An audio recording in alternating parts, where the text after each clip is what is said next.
making news week. I used to hang on the 9. Now I walk 2 streets. Cottage Grove to King Drive. Yeah, this life is a movie. Bye-bye to my old self. Wake up to the new me. I used to be a world star. Now I'm making news week. I used to hang on the 9. Hosting today on your Friday in the Mix, your boy Dizzy. John Senning's number 2, his co-host. And I'm not doing it alone. Got my boys with me. It's a Pap and Papa show. Pap, what's up? How's it going? Doing all right, man. You ready to get this party started, right? I'm excited, man. I'm ready. Let's get it. I'm excited. And everyone thought he hated me. He doesn't. What's up, Ian Beckles? What's going on, man? Doing all right, man. I'm glad that you guys could kick it with me this Friday in the mix. Speaking of in the mix, Pap, you'll be killing it tonight with Pitbull Toddler at the Daiquiri Shack? That's correct. Daiquiri Shack, 9 o'clock. Be there or be square. I'm going to try to pull up, man. I'm going to be honest. I'm going to try to pull up. All right. It's far, but Christina Promo, she's like, man, I'll drive you. I was like, oh, hell yeah. Really? I ain't trying to drive that. Well, you definitely got to take that, right? Yeah, exactly. Any plans for the weekends, real quick, boys, for this Memorial Day weekend? Maybe going out on a boat Memorial Day. My buddy Ed Mara's got a boat, so nice.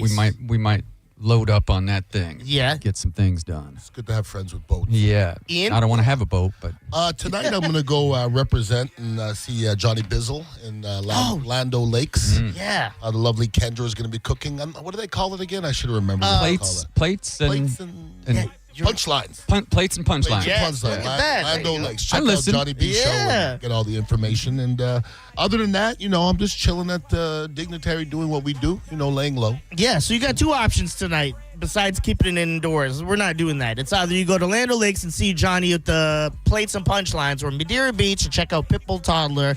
Obviously, Pap will be gracing the stage. And that's you said at 9? 9 o'clock. 9 o'clock, man. Yeah. Yeah, I'm It's excited. always a good time out there, man. Yes, Always, it is. yeah. I will say this. I'm a little nervous because there's like a flu going around, bro. Come on, brother. So public settings. Mm-hmm. As much as I'm like, go out, have fun, Memorial Day weekend, I'm like, oh. I don't believe in them. I'm being serious about that. In what? All that stuff. I didn't even believe in COVID. I didn't get it. Nobody believed in COVID. I didn't get was it, just though. forced down our throats. I'm being serious. Yeah, so what does that have to do with it? I didn't get it, so Okay. I don't have AIDS. I don't believe in AIDS. That's not how it works. Okay. What do you mean you don't get it? Natural immunity. Don't Yeah, I believe guess in all so. this stuff everybody's talking about because, I'm just doing me, and because you're sick doesn't mean I'm going to be sick. It ain't got nothing to do with me. I mean, I'll give you this. You drink a lot of herbal stuff and stuff that keeps your vitamins in you and your immune system strong. I don't know if I've remembered a time where you're like not feeling the greatest. So I'll give you that. You could just be I'm knocking full on of, wood. Crap and keep it in well, and you just go recluse when you're sick and no one knows. But I couldn't tell the time where I was like, I'm knocking you're on sick. wood, and I listen to Mike Calter's show in the morning, and 2 or 3 days out of 5, he does not feeling well. That's literally. He's like, my stomach hurts. I'm pooped in 8 days, and I just don't complain. I think when I complain, I'll be dying. So I just don't complain. Oh, okay. You got a high tolerance. No, there's no doubt. And Yeah. listen, I'm 58 years old, and I don't remember ever missing a day for being sick in anything. Yeah. I'm rarely sick, too. Really? In Yeah. anything.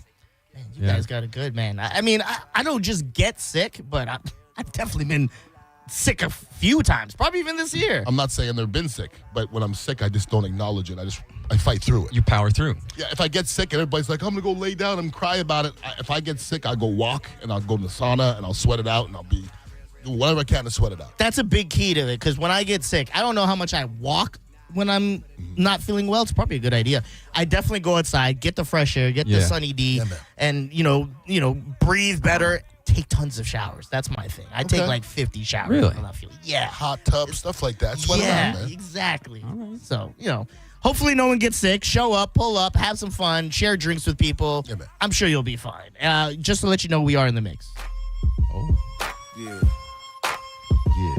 Shady. Aftermath. Gee, you near. Damn. So, obviously, since Ian's in here, I had to bring up something that's been a topic of discussion for, what would you say, Pap, a couple weeks? I know you know where I'm going with this. Maybe. Few weeks, couple weeks. I would say too long. Too long. Yeah. Well, it's funny you say that because for those who know, rewind for you guys. There's talks of the Punch-Out coming back in. Right. There's a lot of things leading up to it. As you know, one of the big selling points of the Punch-Out is this personality is either going to fight this person in the building or this celebrity or this fan. That was a big selling point. But correct me if I'm wrong, Pap. The powers that be have said, if we do it, there's no in-house fighting. At first, I was told we can't be full-time. And, John was like, that's your chance. But now I've heard just anyone on the CMG payroll cannot engage in a fight. Is that, well, I've heard the same thing, Yeah. but I haven't heard it officially. I heard it secondhand at the studio. Yeah, well, I'm the same way. I heard it secondhand as well. So, if it was up to me, I would hop in there in a second. I know you would. I love the Punch-Out. I think it's fun. I'm not even a fighter type of guy. Last time I threw a punch was years ago, and it was over something dumb because a girl put me in a bad predicament. Hated it. But Yeah, but you showed up for that fight with Hoppy. yes, and that was the thing I enjoyed the most. I Not mean- the actual training, but what came from it. Right. Because it's like my body was a temple then, Yeah, Ian. man. It was a Yeah. temple. Yeah, man. Now it's a decent hut. Decent hut. We can figure it out. We're right. figuring it out. I go every day. I'm trying to work out. Get back to that temple. But that was one of the best things, and Yeah. not for nothing. Wasted it on my ex. I was like, Well, so I kind of want to get back to that. Right. So Ian Yeah. was proposed this fight because John pitched it to Mike, Senning Show versus Mike Calter Show. John didn't pitch it. John picked an athlete. Yes. And then Mike picked an athlete. Right. Yes. Okay, you're right. Correct? Senning pitched the idea of Yeah. celebrity Yeah. versus celebrity that we know, and he threw a Pat Maroon, and Mike immediately went Immediately. Ian Beckles. Yeah. And not for nothing, great pick. Yeah. But he put Ian out there. I would have thought. A little bit. Yeah. Yes. Yeah. I would have thought if anyone, he would have, and this is no dig at Ian, I thought the first name he was going to throw was Titus. Titus. I would have said the same thing. Right? He's a Yeah. little more in his prime, blah, blah, blah. Having thought about it, I was like, Yeah. the same way I don't think Ian wants to fight, I don't think Titus has the time to even acknowledge all that. I think More that's so, I would passive. say for Titus, why? Why? Like Yeah. it would, as much as I'm joking, yeah, I think yeah. it would do something for my product. There's no doubt about it. Yeah. But Titus could say, like, why the hell would I do that? Right. There's no upside for him. Yeah. There's not a whole lot of upside for me, but Right. more so than Titus, I would say. Yeah. So, as Ian should, he kind of is like, what's the get for me? Because, in the sense of like, I'm older now, dog. Like, we talked the other day where you're like, I went to the other studio and I stopped my mans from walking and my shoulder hurt. Yeah. And Yeah. I get that. It's like, It's what happens when you get older, A little man. bit, yeah. You know? I got to put on some Lil Jon for this because we're in the mix still. And I have something I'd like to propose to Ian. Uh-huh. Uh-oh. So, Ian, Yes. the whole thing with Pat, obviously, you don't really know Pat. Have you met Pat? I've never ever? met Pat. Never met Pat. No. Not really any hate there at all. Obviously, you guys you're athletes. You're doing what you do. You're still doing the digs. That's funny. That's all part of the whole thing. Is there someone in the bone sphere, not on air or anything, just in the sphere of us, Oh, boy. that you would fight? First of all, let's go back to Pat Maroon. Okay, yeah, I yeah. don't know him, and I don't hate him, and it's actually the other end of the spectrum. I really liked him as a hockey player. Okay. And I liked what he was about. Almost love, okay? As far as fighting goes, if I fight somebody, it's going to be because there's no other way around it, okay? If you ask me if I want to fight somebody, there's a lot of people I want to fight. I'm just 58 years old. It's a bad idea for me to fight. It just is. And at 58, and I'm listening to the great Mike Calter do radio, and he does radio as well as anybody. Knows what he's doing. And he looks right in the camera and he Yep. says, "It's okay, Ian, if you're scared." And he's looking at the camera, and really nobody's seeing it but me. Yeah. And I'm looking right at him, and I'm thinking, I'm not scared. And he's getting to me. Yeah. He's getting to me. At one time, I said, I'm going in there. I'm going in there, and I'm doing it. And then literally that morning, I woke up the next morning, and my neck was hurting. And then yesterday, I was at another studio, and I joked around and kind of gave a guy a slap, like a club. Yeah. And I got a shock in my shoulder. And I think that's my body telling me, smarten up. Yeah. It just, for me at 58 to go in there, it's a terrible, terrible, terrible idea. And if you jumped in my body right now and you felt my neck and my shoulder, you would say, the fact you're even talking about boxing is silly. I'm just telling you. So, I'm 58. So, there's anyone that comes to mind, because I'm trying to go here. I can't fight, and I'm at 58. There's a lot of people I'd like to get in the ring and beat the crap out of. Yeah. Just nobody I hate that much that I would jeopardize my health. Yeah. Because that's the only thing I'm scared about is my health. I'll go get knocked out. Listen, I did Dancing with the Stars. Remember Julie Weintraub did? I saw the video. I did the first Dancing with the Stars. Yeah. That's way out of my element, way more than boxing. Okay, so it's not a fear thing. I don't fear anything. The fear part is a surgery. Yeah, that's what I fear. Right. That's the only thing post fight. That's what's not worth it if you're going to sacrifice and create some real health problems for yourself. There was 1 year. There was a 12-month fiscal year where I had 4 surgeries. All right. If anybody's had a surgery before, surgeries are traumatic. Yeah. And forget about any surgery is traumatic. One of them was a rotator cuff, and they don't get any more traumatic than that. And after those 4 surgeries, I just said to myself, let's not have another surgery. Because surgeries suck. Anybody that's had a surgery, they suck. I'm just trying not to go there again. So I would agree 100% with that. You know, I fought Hoppy. It wasn't that was a crazy matchup. I would fight Hoppy. In the sense, But it wouldn't go longer than 8 seconds. But I promise. What sucked for me is kind of what you're saying. It's the injuries that come with it. I didn't think anything of this. Right. So the 2 injuries I had, when I went and fought him, I could barely put my right hand above, like, my shoulder. That's a rotator cuff, isn't it? Because when I was training, I was doing so many overhand throws to be prepared. Because obviously he's, 6'9", and I'm only 5'3" on a good day if I'm holding my head high. Yeah. So I could barely lift my shoulder in that fight. How long did that last? It lasted for months. Yeah. And I don't have healthcare, so I was like, I think I just got to walk this off, which I did. And you could have partially torn your rotator cuff. That's a possibility. I think it's absolutely something like that, because it was impossible almost at one point. Like, I'd wake up some days and I could barely lift it, and then some days are like, all right, there's a little pain. The other thing was something with my thumb. I broke my thumb in hairline fracture or something, because when I was punching, I wasn't punching correctly. And where my finger placement was, it jammed my finger. So then there was that. And that sounds like a little pussy thing to be, it hurt. No, but it's something that affects you every day no matter what you're doing. I felt it every day. Yeah. So, I get in where you're coming with the post-fight, what comes with it. Well, as a former football player, there's a lot of things. Like, I like when somebody says, hey, so how long did you play in the NFL? I go, 9 years. They go, did you have any injuries? And I just look at them and I said, first of all, have you ever watched football? Okay, so to play one game of football and not have an injury is hard. Yeah. But what people consider an injury isn't even an injury to me. Okay, so you're talking about boxing and you hurt your finger, right? Yeah. I dislocated all 10 of my fingers. I believe it. 10, okay? Yeah. But there's not a missed play in it. Yeah. So if I dislocate my finger and I don't miss a play, then you didn't get hurt.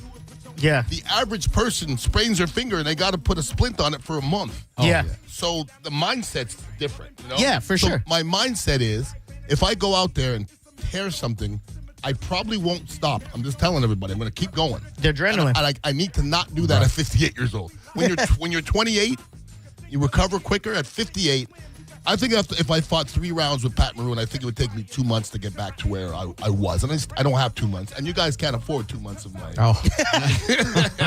of me not working. And I don't even really work, which is funny. So yesterday, like I've been saying, I've been trying to hit the gym every night. This last week I kind of slacked because of different reasons. But yesterday I go with my cousin. JoJo. We were talking about the upcoming cruise, Celtic Cruise not 20. my Get your JoJo. pre-order. Yeah, pre-order. Get them now. Is it sold? It's not sold out. Right? It is sold out. Oh, it's sold out? It's sold out. I've heard that. So he mentioned something like that, and that's why I was like, oh, you must have not read it right. So what he had said is, we were talking about it, I go, well, here's the thing. Ian hates you. Why would you say that? Why would you say that? I don't know. Well, now I don't think Ian ever said he hated him. He just said he didn't want to be around him. I didn't really mean he hates him. Yeah. We were joking. He laughed. He goes, "Ian doesn't like me, does he?" I go, "It's how you are around him. Usually you're sauced up. Ian's not a drinker. Right. You know, you're loud. You're louder than me when I drink. So there's a lot that comes with it. I go, and and he pitched the idea. He goes, what if I got in the ring? I'm sure Mike and all of them would love to see me get punched in the face. Ian would love to put his hands on me and beat the hell out of me. And he goes, I'm not even saying I would beat Ian. Like, Ian gets one good shot on me, I'm probably down for the count. But I do it for a cruise." And I was like, now, I don't know. Did you hear what we talked about? No. You didn't hear? Okay. Okay, go ahead. Yeah. This is what we talked about was the battle of the hated cousins. Okay. Because Gio has Roughshod Todd. Yeah. And you have JoJo. Yeah. So we were throwing around the idea that if they fought and one of them would get a free cruise out of the winner would get a free cruise. So I did hear that, and here's all I'll say to this. R.I.P. Todd. JoJo had some hands back in the day. He hasn't fought in I don't know how long, but he's not in bad shape. No, he's not in bad shape. Like, him versus Ian would be a good fight because Ian has a lot more mass on him. JoJo's quicker, but like he said, if Ian gets one good shot on him, he could be seeing stars. That's probably true. And I think Ian would take it more serious because it's not Pat. He doesn't know Pat. It's someone that he goes, I'd love to punch him in the face a couple times. That would make me feel better. Am I wrong? You're not wrong. I would love to punch you in the face. My thing is, if I fight, I'm going to go 190%. I don't have anything else. So if I would do that, I wouldn't do it against a peasant like your cousin. I would do it against a Pat Maroon. Oh, man. And that's because, no. Okay. Yeah, no. All right. Appreciate the offer. Just throwing it out there. All right. Well, I'll let you know that Roughshod Todd's he's already training for this fight. Yes, he is. He was shadow boxing in the living room when we were talking about it. Yeah. No, he's not. Yes. I will say this: JoJo would dot up Todd. He would. He would dot him up. We're still in the mix. Doubt. Wherever you are, It's Senning Show.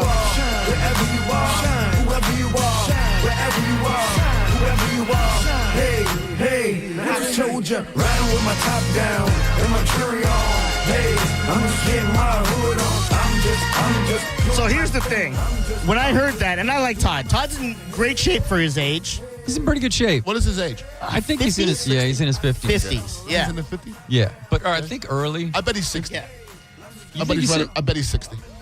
No, he's definitely younger than me, and I'm 61. Okay. Yeah, I think Gio actually mentioned how old he is. I think we were texting because I texted Gio and I was like, "Why are you setting your cousin up like that?" I like Todd, and he's like, "Hey man, he's been shadow boxing, kind of what you had said and stuff." It would be interesting, though. It would be so appealing. It would be very one-sided. Here's the thing: I've told this story on Senning Show. There was this. Me and JoJo grew up playing soccer together. Obviously, we're cousins. It's in our blood. There was a time where the Alonzo football team wanted to beat the F out of JoJo. Okay. Because I think he had just stole one guy's girl or the whole one team. Guy's girl. The whole team. Well, it was like the captain wanted to beat his ass. Has anybody ever liked JoJo? Yeah. When was loved. it? Huh? I'm not talking about females. I'm talking about guys. Yeah, of course. Yeah, he was a big deal in high school at Alonzo. It's just, it's high school beef. It's just stupid stuff. Right. So essentially, I wasn't there, and everyone told me the story, and it was everyone who was there, exact same story. So essentially, he went to this party knowing that these guys wanted to beat him up, but he was like, maybe they'll not think anything of it. He was supposed to be there with his boy. They got to the party, his boy effed off. His boy went and was on the prowl, whatever. Okay. So he's like, I just remember talking to this random black guy, and we're at the pool area, and I could hear a commotion inside, and all I hear is someone go, where is he? Outside? Oh, no. And he's like, here we go. So they come outside, and they're like, you, and he's standing next to the black guy, and he's like, let's go. We fighting right now. And the black guy just backed into the bushes. He's like, I'm not with this guy. Nah. So JoJo's like, all right. These were, and you're going to hate this, linemen and linebackers who wanted to beat his ass. Big guys. Okay. So the first guy is a middle linebacker, I believe, for a school. So they get in each other's faces outside, and they go outside. You know how the screening door has that yeah sound when it opens and closes? So he puts up his hands with the guy, dots him up immediately. And as he dots him up, the guy like falls into him and tries to grab him. Mm-hmm. As he goes to hit him, he hears one of the linemen run out. So he lets go of the guy, runs up and punches the lineman right in the face. Guy drops. It was like a John Wick movie. Yeah. Bro. Seriously. Worst. Insane. So he does that, and as he's going to hit the guy, another guy comes out. And this is all people have been telling me. I wasn't there for this. I'm just going off what people tell you. We are still in the mix. So as he's about to dot this guy up on the ground, the other guy comes out. Without looking, he just turns and haymakers him, puts him to sleep. Really? Just Three sleep. guys? One more guy. Another guy. Pow! Comes out, and he sees him coming, and he just like, the guy throws a punch, ducks out of it, knocks him out. The whole team comes running out, and he just took off running. They chased him for like 3 blocks, but, these are bigger the story guys. came from who? Everyone in the school. Okay. It wasn't even him first. It was Okay. actually like the people there like, did you hear what happened to your cousin? I'm like, no, what happened? So multiple sources. They told me that, and it was kind of like, not John Wick, because that didn't exist. I go, what is he, Jackie Chan? Seriously. I go, there's no way that happened. And everyone's like, I promise you. Hey, when your adrenaline is going? Yeah. One of the football players, I found out, I was friends with him. I was like, you have beef with my cousin? He's like, man, I was protecting my boy and blah, blah, blah. But he dropped me. I was like, what? He goes, yeah, he dropped me. Like, he had some hands back in the day. Now, what year was this? 2003, 4. Probably 4 or 5, because it was when he was still in school, didn't get kicked out. Yeah, listen, that's all good. I don't know anything about Lonzo football, but if it was me and my boys, that story would have been different. I imagine. It would But I say that to say, I'm sure Todd doesn't have stories where he was just knocking guys out. I'm sure, I don't have stories. I've maybe knocked out 2 guys in a fight ever. And one, he was pretty drunk. Yeah. The drinking probably did most of it for him. I can text Gio. See what he has to say about it. I would just say he would dot Todd up, and I do not want that for Todd, because I like Todd. Todd is old, too. Once again, Yeah. Todd doesn't need to get his old ass in there. How old is JoJo? 30? No, 30. He's older than me. I'm 38. So he's about to turn 40. Well, somebody's 58, 30, and 40 are the same. Yeah, you're not wrong. I'm not. Let me take this call real quick. Senning Show, what's your name? Good talk. Hello. Good talk. Right. I do have this last question when we have about 10 minutes before we're going to break. Let's do it. If you were to pick any fights for the Punch-Out, is there any fights you want to see? It doesn't have to be anyone in the building. It could just be any fight that you think that would make a good show. For example, I think we should get, obviously, the listeners involved. Mm-hmm. They all want to be part of this. Mm-hmm. Okay. I think we have a lot of truck drivers that watch the show. Obviously, they're on the road all the time. We could help you pass the time. Shouts to all the truck drivers. Freight hauling, free hauling on Fridays. I would like to see a trucker fight, but they have to have half their body weight attached to them. They have to have a haul. You see what I'm saying? So truckers haul stuff. So like a rucksack? Like you have to wear like a weight suit that has like 70, 80 pounds extra on it, and that's the twist to it instead of just straight up fighting. A lot of them truckers ain't in the best shape. I don't think they need the ruck. Some of them. You're not wrong. Some of them. Yeah, but I think that would be the twist. Now, is there any that come to y'all's minds? And if you want to join in, 800-771-1025. Let us know any type of fights you're trying to hear at the Punch-Out. Well, at the top of my head, it would be Mike Calta against that cross-eyed cuckold. That would be number 1. I think that would be the best draw ever. Yeah? Like, that would be national. Yes. It'd be Yes. Probably. It would be national. Yes. But we all know why that's not happening. We are still in the mix. Get it on. You don't give a what. You don't give a what. Get it on the floor. Get it on the floor. Get it on the floor. Get it on the floor. You don't want to party, then you gotta go. You don't want to party, then you gotta go. And you can ride to this mother, bounce to this mother, freak to this mother. Let's get it. Pap, anything come to mind? Well, it was mentioned that, Mike has mentioned the you and Spanish fight before. I talked to Spanish about it. You did? Oh. I was with Spanish on Sunday. You were with Spanish? I was with Spanish, yeah. I thought he's all the way to Fort Lauderdale. He comes, like, once a month, he'll come and visit, and Oh. he'll hit me up, like, late, and he'll say, hey, what you up to? And I was in Ruskin, and then he came and hung out with me for a couple hours, and Awesome. and I said, have you heard your name, for the Punch-Out? And he said, no, and I filled him in, and I said, would you do it? And he said, for money, I'd do anything. So that was his answer. All right. Okay, good. Not I like for free. that. Not for free. Yeah. I get it. Yeah, I mean, listen. Would you do that? Would I? Yeah, if you could, outside, because I think people were throwing around ideas. Well, let's just fire Dizzy for one day, and then hire him back on Monday. Management's like, yeah, we'll hire him back. Here's the thing, obviously, Spanish way before all the unfortunate stuff happened. Me and him became close. Me, you, and him. Yeah. I used to come hang out on Horror Island with you guys. We kick it, we drink, we go out. Me and him became close. We became cool. And then, unfortunate stuff happened, and we lost contact, mostly on him, no offense. Lost contact? Because you still have each other's number. Well, it was... So when you said something happened, okay, was there trust that was lost? What happened? Stuff started happening at work, and I, my bad Spanish, but, I got to tell the story. Mm-hmm. There were moments where I was like, you're lying to me, dog. Mm-hmm. And there was stuff that I was like... When you start getting that feeling, believe me, it's been happening for a lot longer. Yeah. And then there was stuff, obviously, one of the big things, and this is not like a big thing, like, love who you love. But here's the thing, like, me and him opened up about a lot of the stuff we went through, and you were there for, like, the love life and blah, blah, blah. And I'm saying blah, blah, blah a lot. I'm sorry, it's Friday, give me a break. And me and Pap said the same thing, like, move on, she's not the one, blah, I'm going to say it again. She's not the one, do better. Just based on her behavior alone, that's it. And he was like, yeah, you're right. And then when I found out, like, times where he was like, oh, I can't, I'm busy. He was with her. Yep. And I wouldn't care. Again, love who you love, but don't lie to me, dog. That's right. If anything, I would have been like, all right, I'm going to give you this warning, and you do what you want, but if you're happy, I'm happy for you, dog. So that was one of the things. Okay. And then stuff kept happening at work, and then he would just kind of dodge texts, whether he was busy or not, but I'm not going to beg someone to talk to. No. I've never have. So what if you walked in this room right now? What if you walked in right now? Would you guys be good? I would dap him up. Okay. Because there was one issue I had. The biggest issue I had with him happened when you guys were live at Walmart, I think. I don't know if you remember this. But he had hit me up. He hit me up. Key term there. He hit me up. Oh, yeah, I remember this. And he was like, I would love to be part of Senning Show in any way.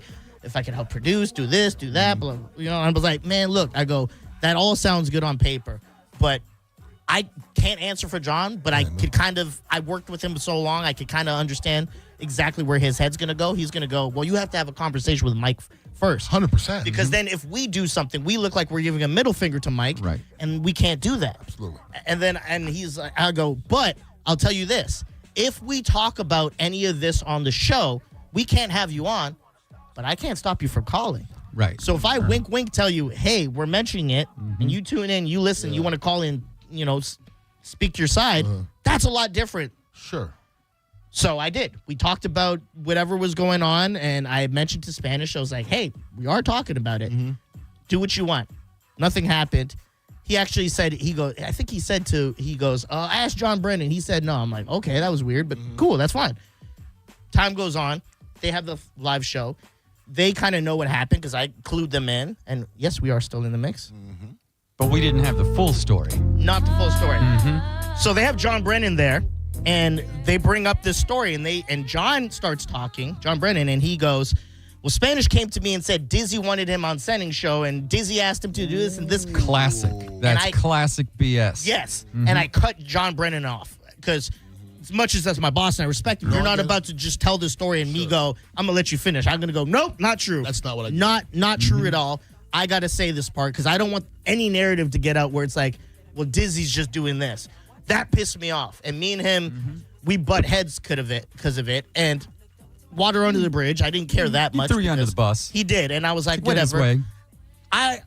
If we're cool and you do something like that and we're still cool, it's kind of like to the small fact of Ian got mad because he felt I didn't defend him, which I explained to him I didn't mean it that way. And he was accepting of it. But he's going to carry himself a little different now just off of that knowledge, and he has every right to. Right.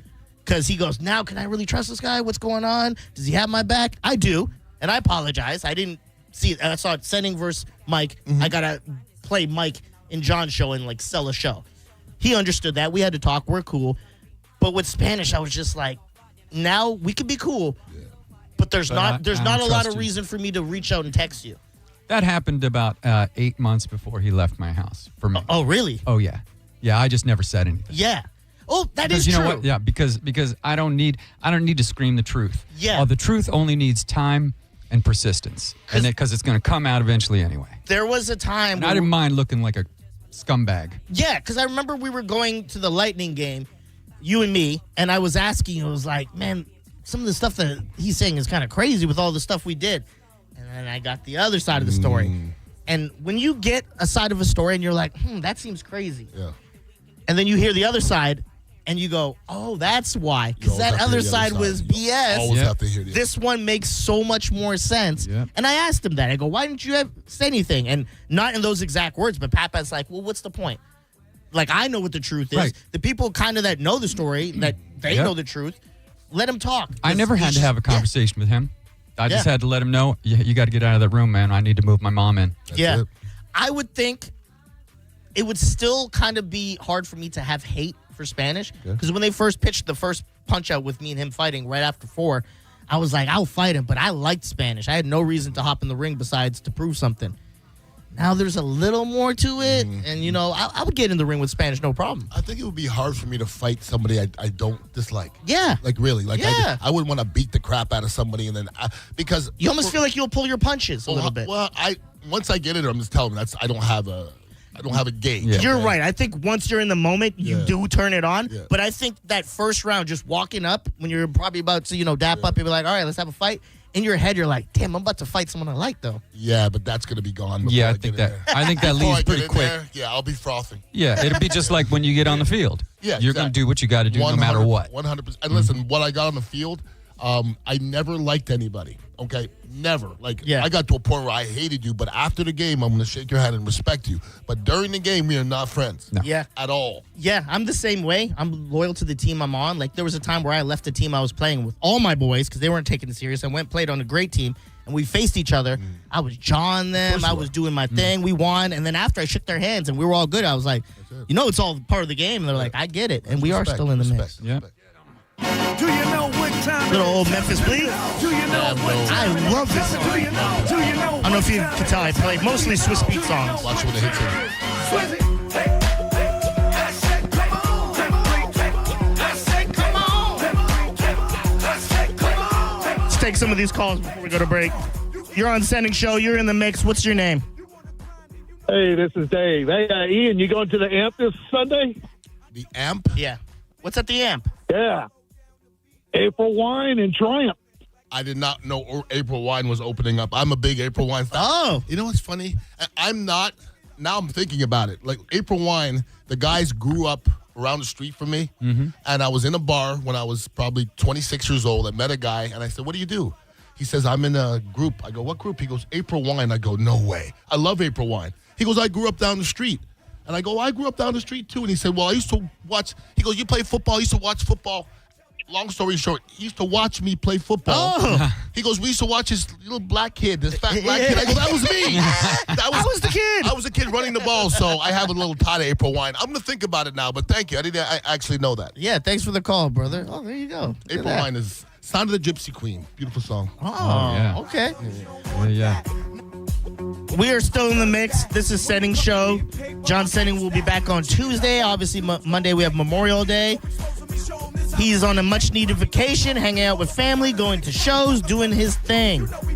But Senning Show still continuing. I'm holding the host seat down. I'm your boy Dizzy. I got Ian Beckles. I got Pap Pap. You can find Ian at Ian Beckles Show on IG and Pap Pap at Pap Pap Approved. That is correct. We'll be back with more Senning Show and That Thing. And That Thing, I'm sure, if you are a Vroom Vroom guy and Senning Show fan, you know what it's all about. Hey, tell me if it's like that. You know I move, cause I'm like that. And you don't really want beef, you ain't like that.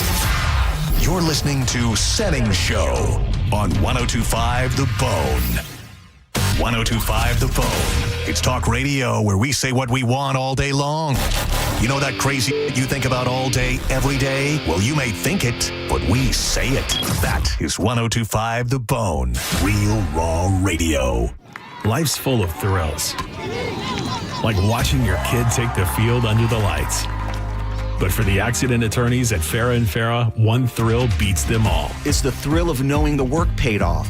every step, every checklist, every piece in place. Because when it all clicks and I've gotten to tell clients, we did it, you're covered, those are the moments that have stuck with me. Those are the moments I want more of. Yeah, we're built for that. Farrah and Farrah, Tampa. Splish splash, I was taking a bath, and your car probably needs one right about now as well. That's why you need to think about the unlimited membership plan from Bubble Down Car Wash. They've got the longest wash tunnels, the most spacious vacuum so you're not bumping into everybody while you're trying to get all those little nooks and crannies, and a staff that is always there to take care of every single detail. There's locations in Tampa, Brandon, Riverview, Wesley Chapel, Palm Harbor, Spring Hill, and the newest in South Tampa on South Dale, Mabry. That unlimited membership plan ensures you can go through as many times as you like. Love bugs, crazy this year. I don't know what is going on, but between the love bugs, the pollen, the birds, the sand, we got things fighting against us here in the state of Florida. So get into your local Bubble Down today and get that unlimited membership plan. You will have the cleanest car in town every time you Bow down.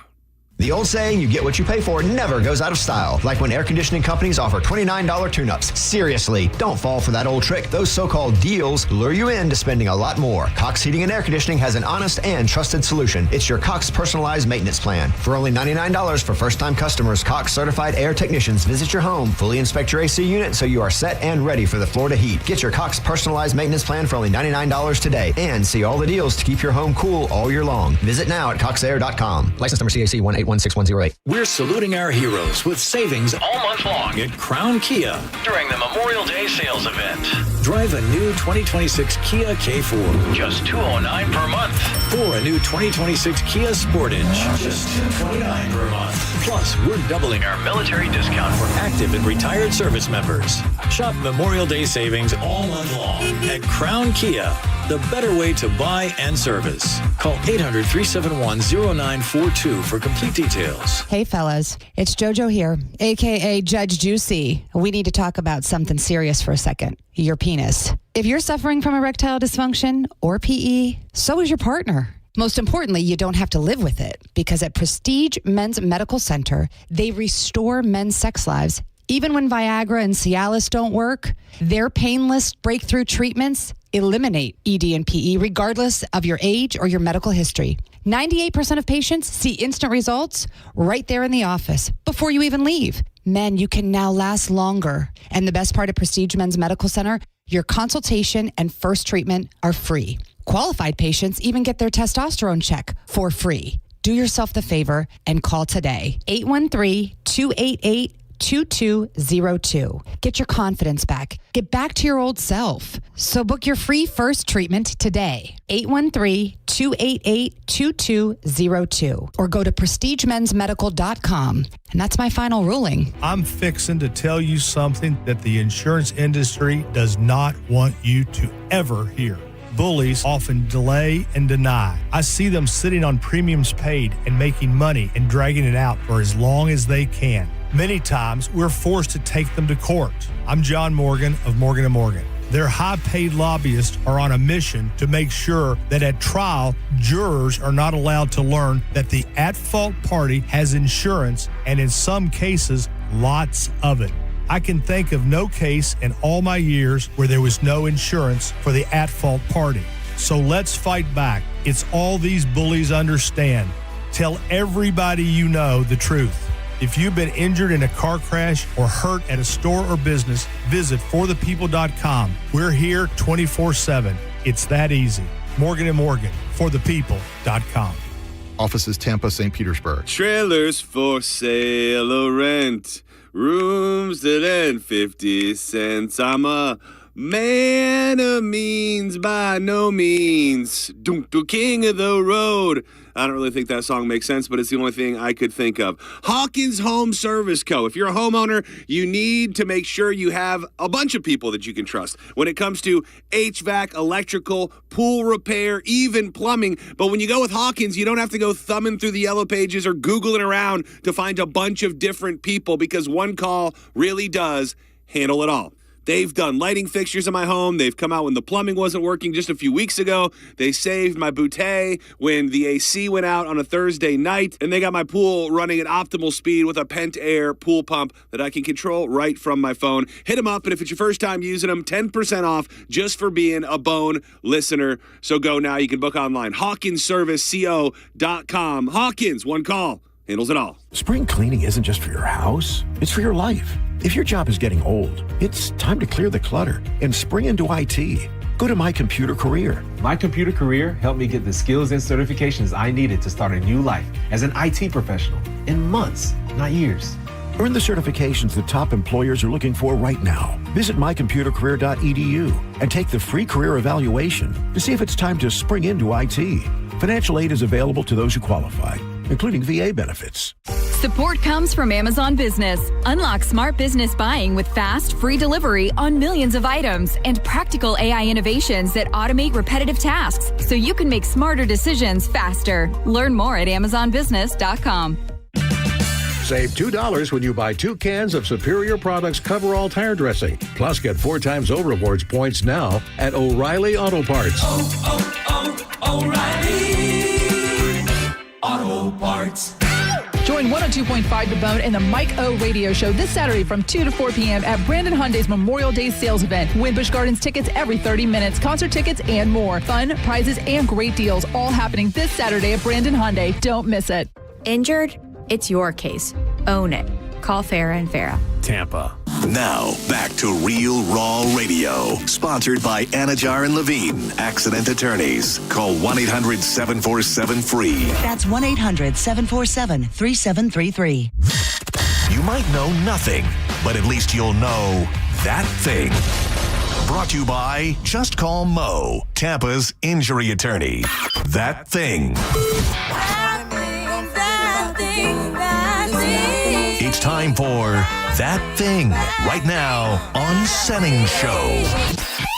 1, 2, you know what to do.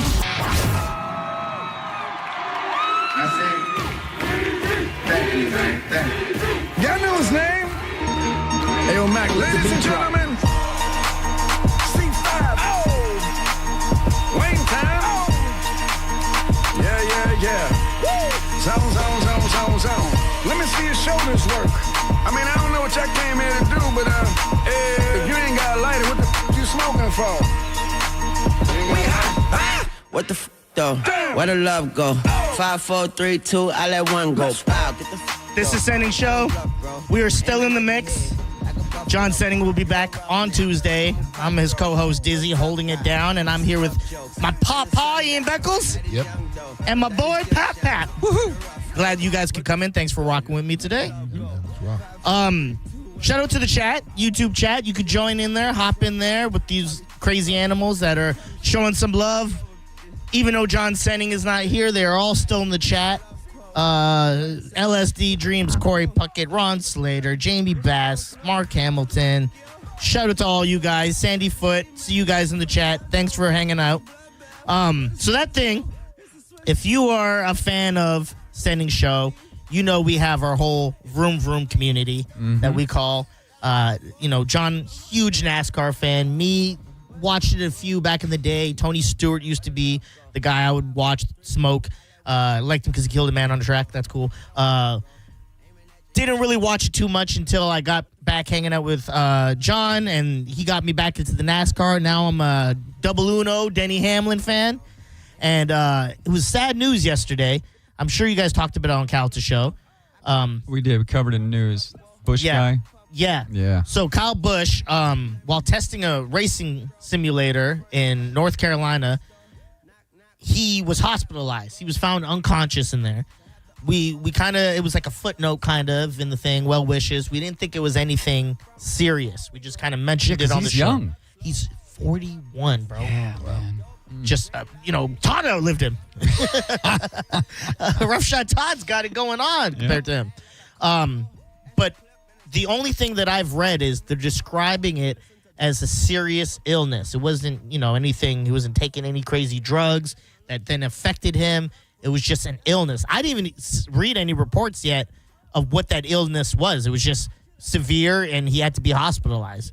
and he was undergoing treatment, and then he didn't make it. Did you guys hear anything different since then? Not to my knowledge. I mean, I don't think we actually know. Yeah. You know? I'm not a huge NASCAR guy, but it happened so, like, you heard it and then he was dead. That was so, it's almost like Eazy-E back in the day. I don't even remember that. Like you said, Eazy has AIDS, and the next day he was dead. Yeah. Like, there was no grace period, it seemed like, you know? Yeah, and that's kind of where I want to go with this, because obviously, like, it's sad. We're not going to sit here and just talk about how sad the death is, but Ian kind of hinted on it. It's the deaths that were unexpected, and we are still in the mix. A little pop. Some say the blacker the better, the sweeter the juice. I say the darker the flesh. So what I want to do, and get on the lines, 800-771-1025. I want to discuss those deaths that just came out of nowhere. Like, I'm not talking about the MJs. We knew he had complications. We knew he was going through stuff. That's not really it. I would even say, you could call in. I don't know if this would qualify, but I would even say like an Amy Winehouse, where it's like, well, she was addicted to drugs. That wasn't a shock, though. Exactly. That's what I'm saying. That wasn't a shock to me. I'm talking about like Chadwick Boseman. Yeah. Chadwick Boseman, those of you who don't know, the black actor, he played Black Panther. He played, James Brown. He played Jackie Robinson. He played tons of different characters. It was unexpected. It was just, he died from colon cancer, and we're like, he had colon cancer? Was it colon, right? Colon cancer? Insane, which kind of made a little more sense, too, because we then looked back at the photos, and we were like, whoa, we thought he was thinning up for a role or something. Come to find out, he was just going through it. Yep. I'll even give you this one. I can't really dive into the details because I was talking to Monica about this, and this was one that just hit her hard. George Michaels. Do you guys remember that death? She said that hit her hard because it was unexpected to her. George Michael from Wham? Yeah. Yes. Yeah, I know. I don't remember it shocking me, though. I mean, it did come out of the blue. It did? Or did it? It did come out of the blue, but... Like, how did he die? Do you guys remember? Was it a sickness, an illness? I do not know that answer. I don't want to speculate. Yeah, I got you. Put the wrong thing out. Yeah, you don't want to. You're like, it was cancer, and you're like, nope, he had a stroke. Yeah. You're wrong. I get that. No doubt. But that was hers. So, Pat, what about you? Do you have one that comes to mind? Let me think about that for a minute. I mean, I've lived a long time. A lot of people have died. He's like, King Charles II. Didn't expect that. The Black Plague got him.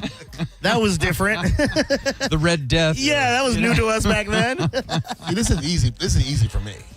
It's easy for me. What is it? To me, for my lifetime, this guy, when he died, I was like, I could have swore this guy was going to live to 100%. And I saw him the week before. And I don't think he ever looked sickly ever. Let's play dead guy. All right. Was he a musician? 100%. Maybe one of the best ever. Rock star. He's every star. Ooh. When it comes to music, he's every star. Michael Jackson. No, because we said he wasn't very surprising. He was going complications. That is more musical than criteria. Michael Jackson. I get that. More musical? I said it. Okay. Prince. Yeah. 100% 100% Prince, dog. Yeah. When Prince died, I was like, no. Yeah. No. Because I just saw him a week before, and I go, he looks younger. Yeah. His skin always looked good. He always he always known to not do drugs. Everybody always used to say Prince doesn't do drugs. Yeah. Right. And he ate well. Yeah, and he did. Yeah. Was he vegan or something? Yeah, he did. Probably, or just like healthy. Yeah, but when people say drugs, I think they mean cocaine at a party. I don't think they mean having a doctor giving you intravenous drugs when you want it, okay? Yeah. Those are two different things. But Prince, that one hurt me. Yeah. That was pretty shocking. Yep. Okay, that's a good pick. 800-771-1025. Let's go. There's a lot of people on hold. Senning Show, what's your name? Hey, Dizzy and the boys. Yeah, what up, brother? What's your name? Jim. Jim, what's up, man? What's the celebrity death that hit you hard, dog, that you didn't expect? I don't have a celebrity death that hit me hard, but as far as going back to Kyle Busch, a few boys I talked to that are in that circuit, they're saying it's like a blood clot issue. Oh. That's what got him. That'll get you. Oh, I know it hasn't really come out yet, but it's a blood clot. Yeah. I mean, hey, thanks for the call. Because I just looked it up. They said they have not disclosed a reason yet. But, but that is a rumor that they have addressed. Yeah, that could be it. I wouldn't, Blood clots are serious. Yes. I remember there was a former Buccaneer, I think his name was Dave Logan, and he was a guy in the media. And I remember saying, I go, Dave, you look great, man. He goes, oh, Ian, I've been walking and I'm getting myself in. And the next week, gone. Blood clot. Blood clot. What the blood clot? Blood clot. Blood fire. Well, go on, Reggie. Senning Show, what's your name? Hey, Dizzy, it's Side Your Arm Side Mike. How you doing, buddy? What up, Mike? What's your thing? Thanks for calling, first of all, on a Friday, dog. Oh, yeah, dude. Ian, you might be able to relate to this. Sean Taylor was my big one. Yeah, that was a tough one, too. I mean, what was he, 25 years old, maybe? He was 24. He got shot in the leg. Thought he was going to be okay, but it hit an artery, and he bled out, so, yeah. Yeah, thanks for the call, Mike. That's a great one. Yeah, Hell of a football player. The shot in the leg thing. The U. Yeah, the U. Yeah. Cane boy. The shot in the leg thing, like, it's funny because you'll, like, see that in movies and stuff, and, like, you don't really think just how serious an artery is, and, like, you're like, you could get shot in the leg, like you said, and think, okay, it's the leg. I'll be fine, guys. I might walk weird for a while. You're going to be bleeding like you're pouring coffee out of a pitcher. Yeah, leaking. Yeah. Yeah, that's a good one, Mike. That was definitely a good one. Senning Show, what's your name? Victor. Victor, what's up, man? So I was thinking of a celebrity. I know you guys were talking about it, and he died of mental health or whatever, Robin Williams. Oh, yep. Yeah. Yes. Yeah. Yes, that was a great pick. But I don't know if it was a shock, though, because he went through so much. I don't think we knew until after. Yeah, we didn't. He was, like, really depressed, too. We knew he was depressed. Yeah. He was going through stuff. I think anyone in his circle was not surprised at all. But us, just the average fan, I had no clue. I'm like, the genie?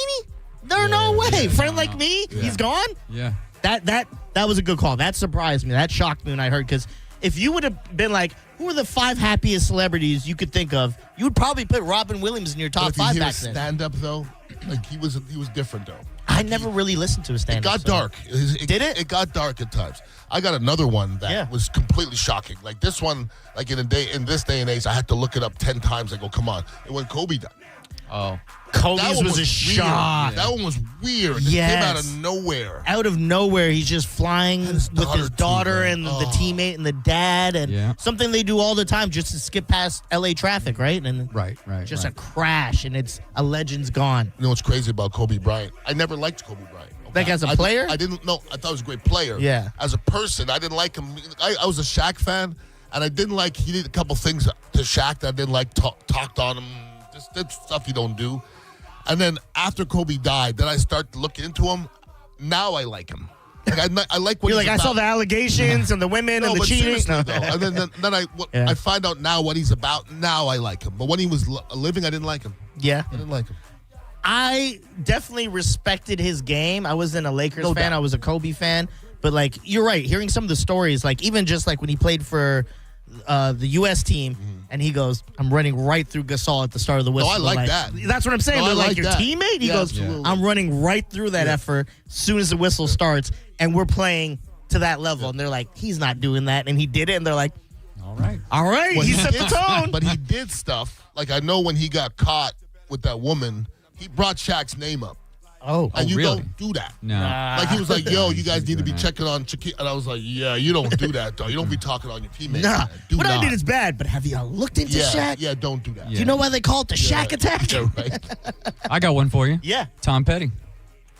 Was that shocking for you guys? It was nobody knew he was in great health. I don't remember how he touring. died. He wasn't that old. He wasn't that old. He was touring and he died just like during the tour? He played the Hollywood Bowl the night before. Oh, wow. What was it? Heart complications? Oh, OD. What was it? Fentanyl. Oh, really? Yeah. Oh. Fentanyl will get you. Yeah. He'll get you. Because I think he was like he was taking like some antidepressants and then something else, or and I think either his medication got mixed up or he didn't know he was taking fentanyl when he was. Yeah, you got to know it's fentanyl. I think I think any drug you do, you just got to know it's that. If you have a bottle of fentanyl, you should probably make it like a different color. And put sirens on it or something. Put some Kool-Aid mix in there, turn it blue. And there's no way to really test how potent it is either. I mean, you're just... Is there not? I don't think there is. It's probably better to not have fentanyl around you. Probably.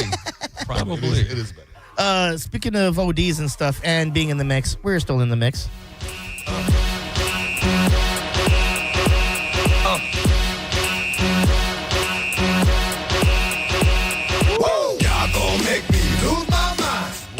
A lot of people on hold talking about deaths. Let's go to someone that's been holding for a minute. What's up, man? You're on Senning Show. You're on the mix. What is your name? Are you Jeremy? I got a couple of them if you guys will let me do two. Give me the first one. If it sucks, you're off the air. But if it's good, maybe you'll get a second, dog. Number one really took me by surprise. Fell in love with him watching the Chappelle Show, Charlie Murphy. Oh, yeah. What was Charlie? It was just a heart attack or something, right? A stroke?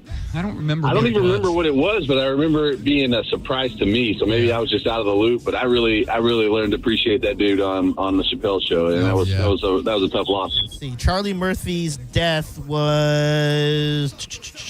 Dang, where is it? Prior to his own death, I don't even see it here. How'd he die? Charlie Murphy. How'd he die? How he died? That's what I'm typing in. Let's see. Charlie Murphy died from leukemia. I didn't know that. Oh, I didn't think. Oh, okay. You get another one. That was a good one. All right. 1 for 1. This is an oldie, but this one hit hard just because my kids were real young back then. But Steve Irwin, not really surprising considering the situations he put himself in, but that was that took my family by surprise. Yeah, we were Stingray. big fans back when my kids were little. What was your name again? Jeremy. Jeremy, thanks for the call, brother. Well, I'm going to say this about Steve Irwin. Yeah. Is, it's surprising, but I'm going to say if you go around swimming on top of giant rays, there's a good chance you get a barb in your heart. I think I would agree. There's definitely a chance. Yes. I think I would agree with Ian. It was surprising. Yeah. But at the same time, this guy was wrestling crocodiles, man. But that's also why it's not surprising to me. To Ian's point, it's like, well, you were doing the most dangerous stuff. Right. You were flirting with death all these times. It got you. It got you. Yep. Yeah. So I will not die by a stingray barb in my heart. I promise you. Yeah. There's no situation where it's going to happen. Mm-hmm. And Charlie Murphy, I saw him once with my ex at the Improv, and I was a huge fan, and he was the worst stand-up I've ever seen. Charlie Murphy? I believe it. He was the worst, and I was a huge fan. And it was the worst stand-up I'd ever seen.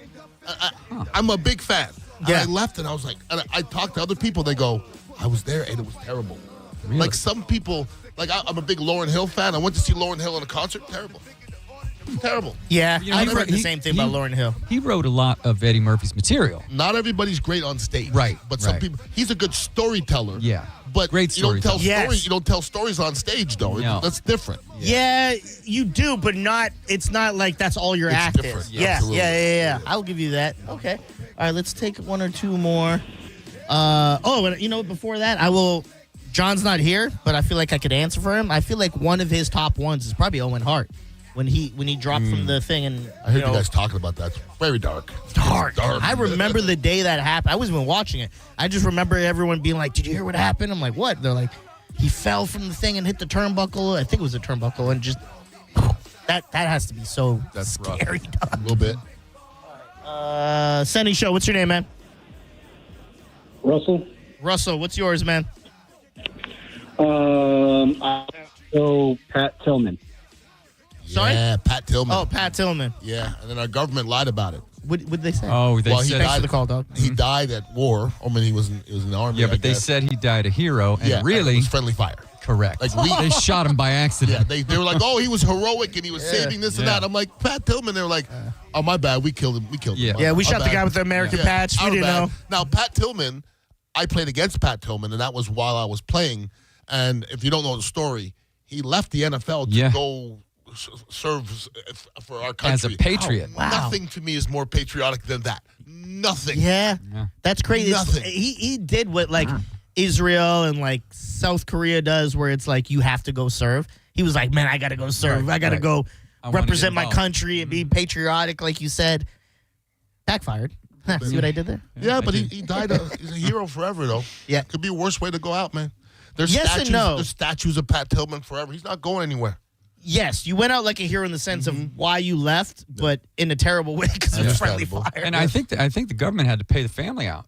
They should. Because they tried. It would have been different if they would have admitted it up front. I think they probably still had to pay him out, but you don't try to hide that. I mean, come on. Well, if they told the truth, it'd be the first time. Yeah, right?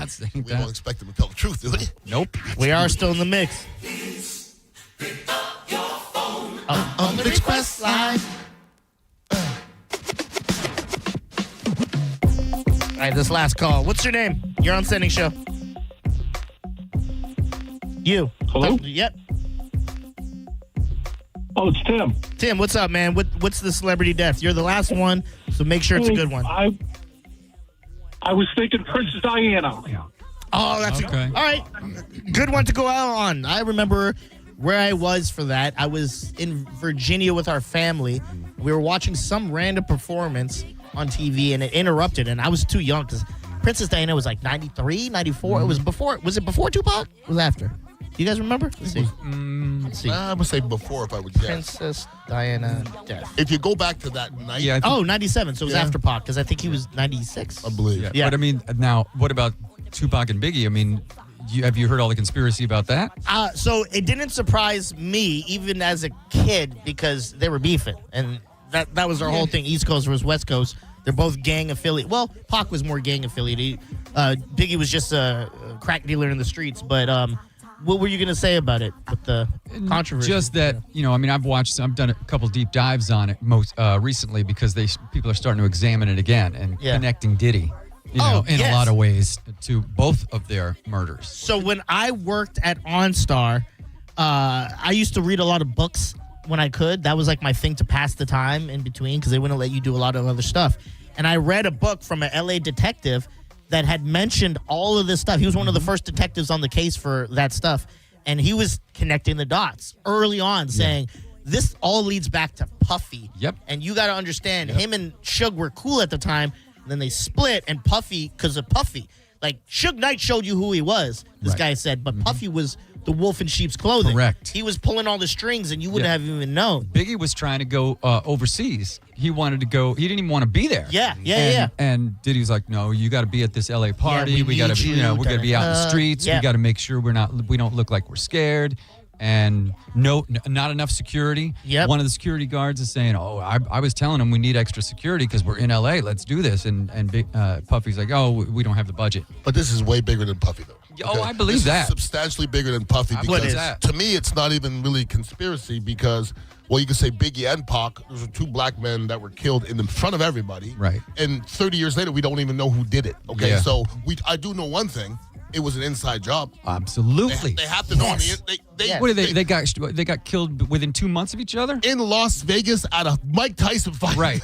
You got killed in front of everybody, and you don't know who did. They know exactly who did it. Well, they are saying that they knew it was a Hoover Crip guy now that came out and said, well, like, he could just be saying it, but I doubt you would lie about that. He's saying that he was the one, and it was Puffy who was at them, and they never got paid for it. Right. From what I heard. So there was supposed to be $1 million payout. Something like that, yeah. Right. And they had him, Puffy had him drive out to Vegas so that they wouldn't have any record of them actually being there. And one of the things the people asked him, they're like, well, why didn't you say anything? He goes, I'm a Hoover Crip. Like, we don't just go snitch on people. He goes, I was waiting for him to pull up again because we were going to serve him. He just never came out that way. And Puffy was, Puffy was gangsta. For real. Oh, his dad was like a crack dealer. Yeah, like you can look at his mom was like a madam. Yep. Yeah, you can look at the guy dancing with the silver. Yeah. He'll kill you. That's been documented. He killed lots of people now. Oh, yeah. He killed lots of people. With his own gun? No. Maybe not his gun. Yeah. But a lot of people were killed in the music industry. Yes. I'm not sure he didn't kill Aaliyah. I'm not sure he didn't kill all of them. A lot of evidence of that, too. He was basically not in the same breath, but like a Marilyn Manson was like, I'm not pulling the trigger, but I'm convincing y'all to do all my dirty work. Correct. Yeah. And you are still in the mix. So it's only right that we hit the break with a little Biggie and the murderer himself. Could you imagine him walking up to Faith Evans and saying, "Oh, we're going to do a song about, oh my God, I killed your husband, by the way, but we're going to do a song about it, too. We're going to make all kind of money." Yeah, we're going to bring Sting in on it, too. He's the devil, though. He is the devil, though. Devil, 100%. This is Senning Show. When we come back, I want to have a conversation. I love me a little list, and I want to have a conversation with people who grew up in the 80s. I know both of you, obviously, grew up in the 80s, of things that existed then that could never exist now. And it could be anything from, like, back in the day, we used to be able to smoke on airplanes, and they had ashtrays, to other stuff. I'll save some of that for the list. I'm interested to see if Ian or Pat have anything from the list, or, more importantly, anything that's not even on the list. Find Ian at Ian Beckles Show on IG. Pap at Pap approved. This is Senning Show. We'll be back.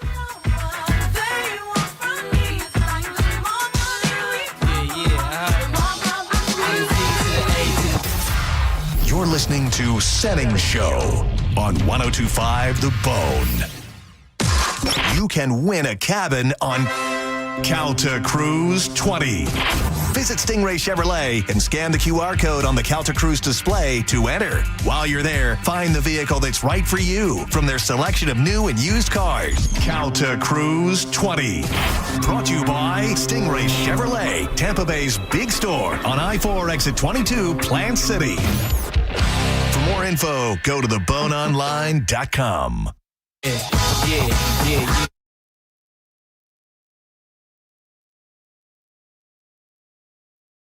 Sponsored by Farah and Farah, Tampa's accident attorneys. FarahandFarah.com. This hour's Bone bonus keyword is weekend. You thought I forgot. I did. Spoiler alert, I did. This hour's keyword is weekend. Head to the 102.5 The Bone app now and enter weekend before 30 minutes past the top of the hour. And the $1,000 Bone bonus keyword can be yours. Enter weekend. Shout out to the YouTube chat. I looked over there and I was going to be like, hey, guys, thanks for hanging out with us. They're like, word. You're right. I got it. It's the weekend. We're all fine. Would you say, Pat? They're going to keep you on point.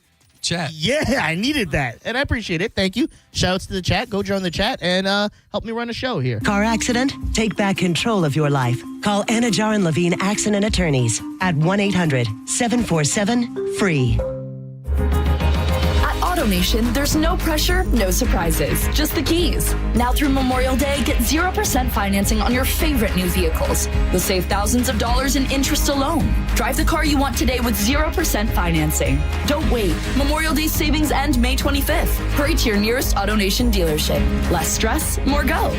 Visit AutoNation.com for eligible vehicles. 0 APR for a limited term with approved credit. Cannot be combined with other offers.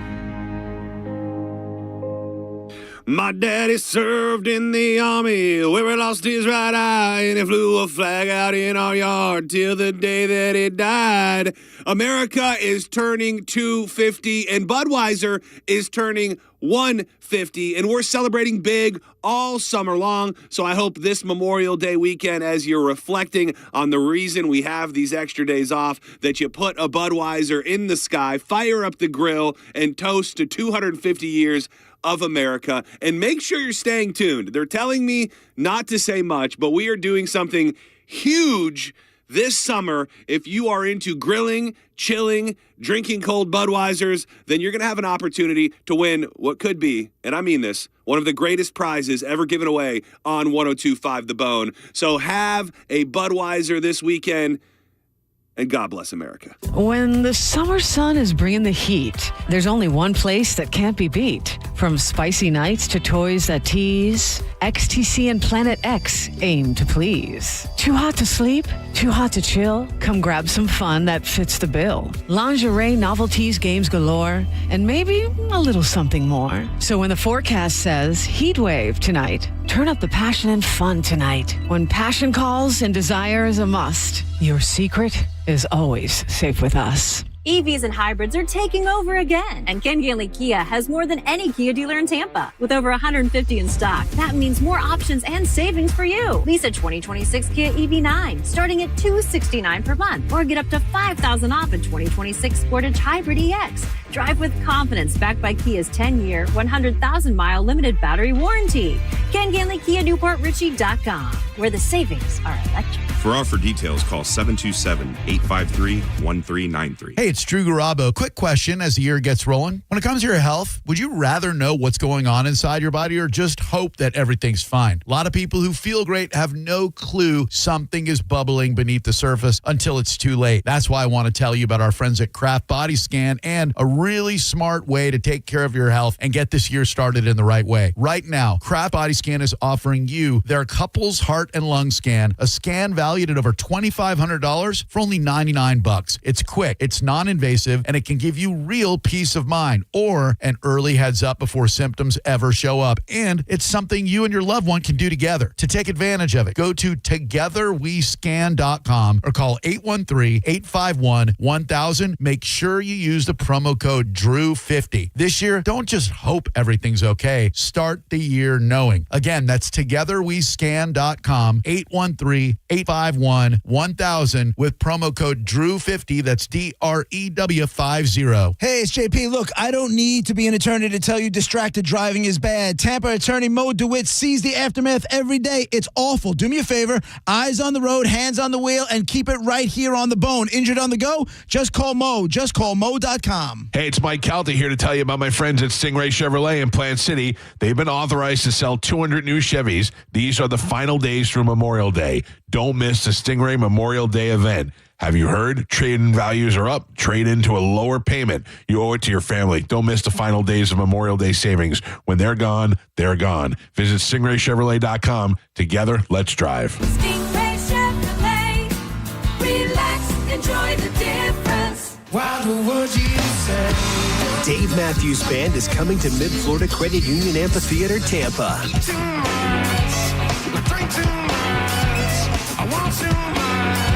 May 26th.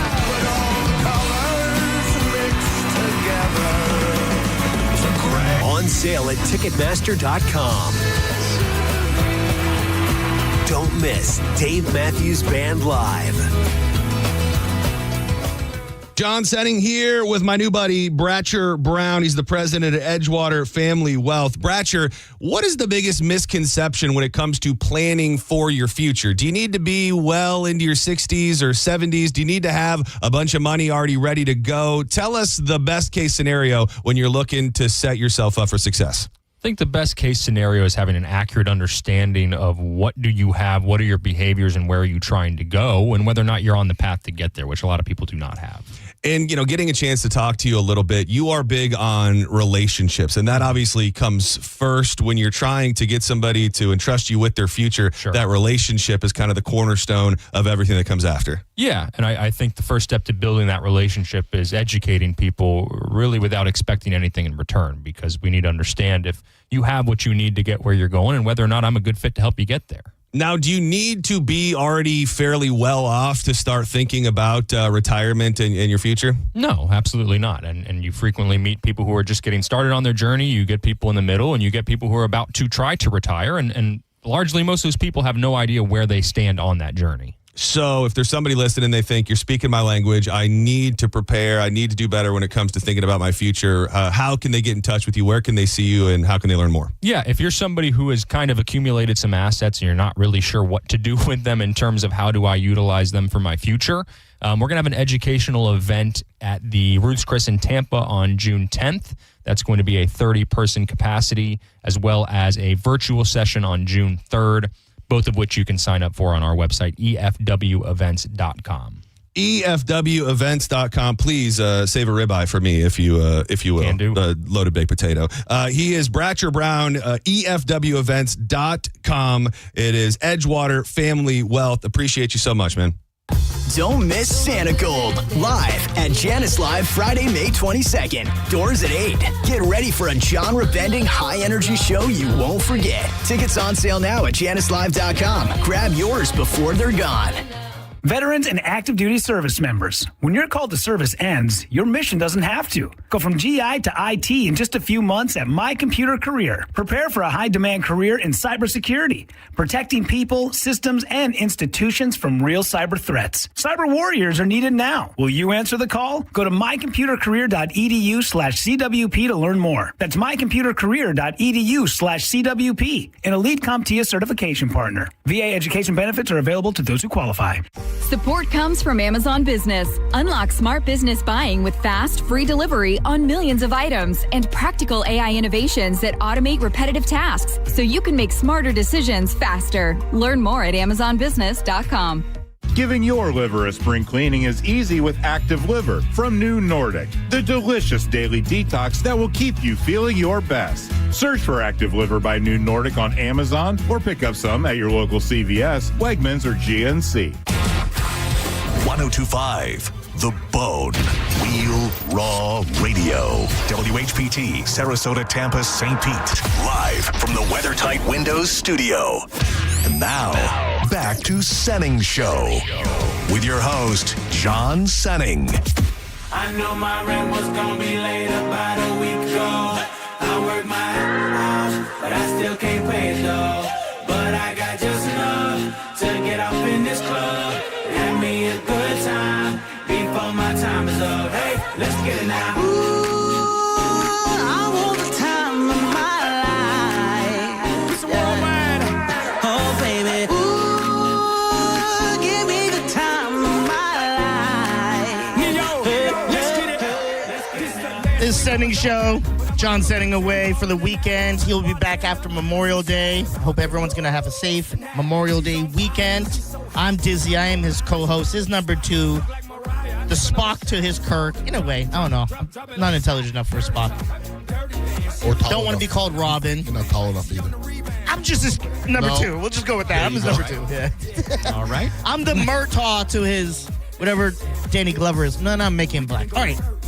I'm cutting all these references out. I'm Dizzy. You can find me at Dizzy for Mayor, all forms of social media. I'm here with Pap Pap and my Papa. You can find Pap Pap at Pap Pap Approved. You can find my Papa, Ian Beckles, the Ian Beckles Show on IG. So give them a check. Let's get it now. Ooh, I want the time of my life. If you missed it in the break, I apologize. It's on me. I take full responsibility. I still gave it away, but, I'm going to give it away again just in case you didn't hear. The Bone bonus keyword for this hour is weekend. You have X amount of times when you're hearing this till 2:30 to put it in. If you get a call that is unrecognizable, answer it if it's after 2:30 because it's probably our prize patrol calling you up, telling you you're a winner. If you win, shout out John Senning. Shout out Dizzy, the Brown Thrasher, something, vroom vroom for Kyle Busch. Shout out my Papa or Pap Pap, just something. Let us know that you want it listening to Senning Show. So we were talking about in the break that I said things that were big in the 80s that do not exist anymore. One of the examples I gave you, it wasn't on a list, so just kind of I thought of it because I remember when we used to take plane rides in the 90s. It was already phased out, but if you got on a plane anytime in the 90s, they would have the little ashtray still that you could flick open and close. Yeah. And I would always play with on the plane. I thought that was amazing. I was like, you could have smoked on this? I flew on a plane when they were still smoking. For real? For real. And you're not a smoker like that. No. I was young at the time. Yeah. This was like 70s. Damn, imagine a little tie into that. I don't know if you guys heard. Ian, we kind of talked about this way back leading up to the cruise with bringing marijuana on planes. Mm-hmm. In some places now, you can board a plane. They just passed it, TSA. Yeah. Just passed it. Did you hear that, Papa? No, I did not. You can board a plane now with marijuana going to the right states, coming and going from the right states. Okay. You just have to announce it when you go and be like, got that loud. Just, I think it has to be on your check-on, I think, though, right? You actually could check it on and bring it on when you're bringing it on the plane, too. You just got to make sure you tell them. And listen, there's obviously rules. But it's been a long time since they've arrested somebody for marijuana. Yeah. It's a long... I've had a pretty close friend that got popped once at Tampa with 50 pounds. Oh. And they just tapped him on the butt and said, go on, see ya. Yeah, it's ours now, but and then they smoke you got to leave. Yeah. If they arrest you for it, then they got to turn it in. Right. Yeah. If they tell you to go home, then they have a good party that night. You just paying the toll. Yep. I'm not telling nobody. Nobody. We are still in the mix. Yeah. Money. Your money.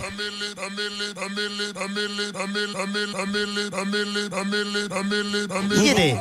Yeah, for the cruise, I had said this. When I got popped on that cruise, oh, man, I thought it was a wrap. But it's kind of like Ian said. If they turn it in, now they got to go through a whole process. Yeah. They handed it out on the cruise. They don't not want to the that. people. They handed it to all the people in the bars. That's right. Yeah. They don't want that. Even when you go to other countries, say you go to Jamaica, okay? They're going to check you, but they don't want to arrest anybody for smoking weed. No. Just don't act a fool, and you're fine.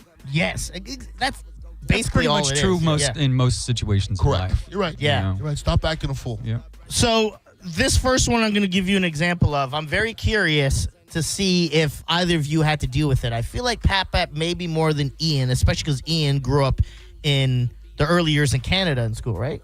Yes. Like until what? Like 8th 18. grade? Until high school? 18, yeah. Okay. Well, end of high school. Through Okay. yeah. So, corporal punishments in school. Did you have to deal with you? Absolutely, bro. So teachers I got used paddled to all the time. paddles and rulers in classrooms. Yep. Yeah. Mm-hmm. So they would just have it in the classroom, like almost mounted in the wall, or you had to get sent to administration. You'd have to go to the dean's office. Yeah. And then you got to bend over the desk. And they're going to whack you 3 times. Oh, yeah. Imagine getting happened. whacked and you look on the wall and it's still up there. You're like, what's he hitting me? That happened a few times, man.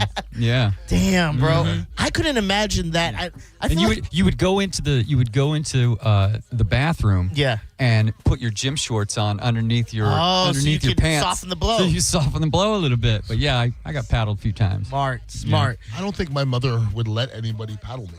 Well, I was going to a Christian high school. I think it depends because you say that, but your parents, was your mom Guyanese or Trini? Guyanese. Okay.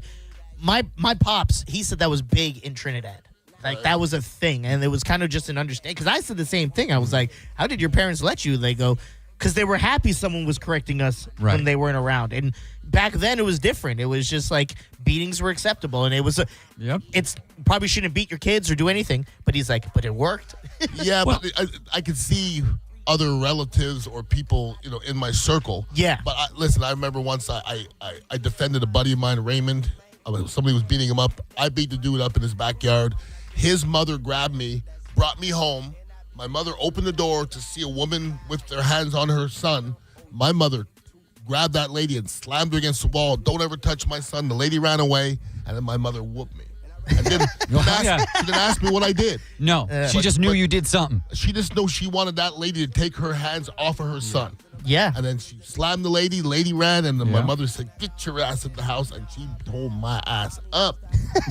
Did you tell her what happened? No, she never asked. She didn't care. She just, how you get these white ladies coming to my house? And whoop my ass. So is there one that comes to your mind now that I kind of gave you some jumping off points that you could think of, either of you, that something that used to be a big thing back in the day that no longer exists? Well, you mentioned it earlier, I think, either in the week or maybe in the day, but arcades. When you used to be able to go to arcades and you just bring a roll of quarters and you sit in there all day long. Back in the day. You know? So funny you said that. I love that you said that. I wish you held it a little longer, but I love that because the next segment is going to be a little bit about arcade stuff. Okay. But you are absolutely right. I kind of mentioned it on JP, before this show. You could hear him 11 to 1 every weekday.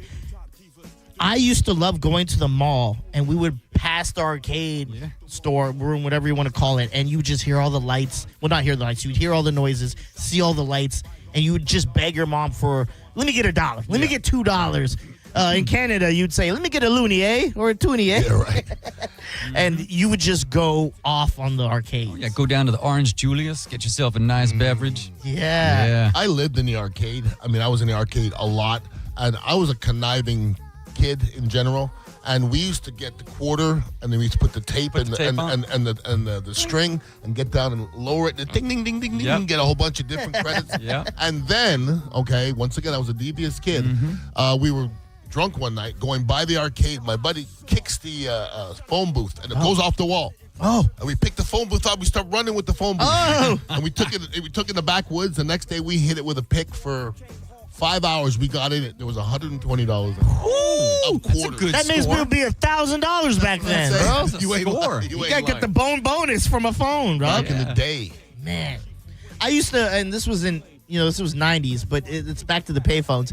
Do you remember when you had to call for a ride and you would have to call collect and you'd be like, hey, come pick me up? And then it was just like, I do not accept. And then they'd come get you and stuff. I used to carry a beeper, pager. Oh. And they tell you got to call this number. So you call the number and you're like, okay, it's either mom or it's your girlfriend. Yeah, you'd have to pull over and drop a dime. I remember my parents got my sister a beeper, and she was probably in middle school, and I had to be in elementary school. And then she never used it. Obviously, no one's, beeping my sister. I was like, call me now, except maybe my parents. And she gave it to me, and I thought I was the coolest kid for like 2 weeks in school, in elementary school, walking around with a pager on me. And everyone's like, what do you need that for? I'm like, if you got to ask, you don't know. I remember my eldest, Zaina, getting her first cell phone. And she was probably 13 or something like that. I remember saying, what does she need a cell phone for? And now I think about a kid now. I'm not sure my 7-year-old wouldn't have a cell phone. Oh, no. Yes. A 7-year-old, it's easier. You're saying no? No, I'm saying yes. Oh, you're agreeing. Your kid almost has to have a cell phone. Well, I mean, they grew up on an iPad because you don't want to make a noise in the restaurant. So, the kids are introduced to technology super early It's now. safe for your kid to have a cell phone. Is it, though? You depends. You can put safety stuff on it and help, stop a lot of the things you're probably worried about. Right. But I think to Ian's point, it is perfect where you can get in contact with your kid at any point that you need and find out stuff. I feel like there's some freedom lost there. Like when I left the house in the morning in the summer, my parents didn't know where the hell I was. That's also a good until I got home. That's also a great point. They had no clue what was going on. But you can't parent like that anymore, though. No, you can't. You can't. No. You'll lose your kid. Because to his point, one of the things on the list, and I'm glad you mentioned that, it's kids roaming the streets until street lights come on. And it's to his point, it's exactly that. You had no way of getting in contact with me unless either A, you randomly passed me and saw me, or B, I contacted you. Until then, you had to wait until I got home. And there was never an issue where it's like, I'm worried my kid's not going to come home today. It was always like, why are you out so late? You should have been in 30 minutes ago. They used to there was advertisements on TV. It's 10 o'clock. Do you know where your kid? They got to remind you that you have kids. Well, I'd leave my house at 8 in the morning sometimes. Yeah. And my mother would be at work. And I'd run the streets all day. She would come back from work. I still wouldn't come home. Wouldn't come home for dinner. Then just come home at night. Now, if something would have happened to me, I don't know what would happen. But today, if your kid leaves at 8 o'clock and something happens to the kid at 1, and you said, I haven't seen the kid since 8, you'll lose a kid. Yeah. Sorry. Oh, yeah. You'll lose a kid. You'd probably be jailed.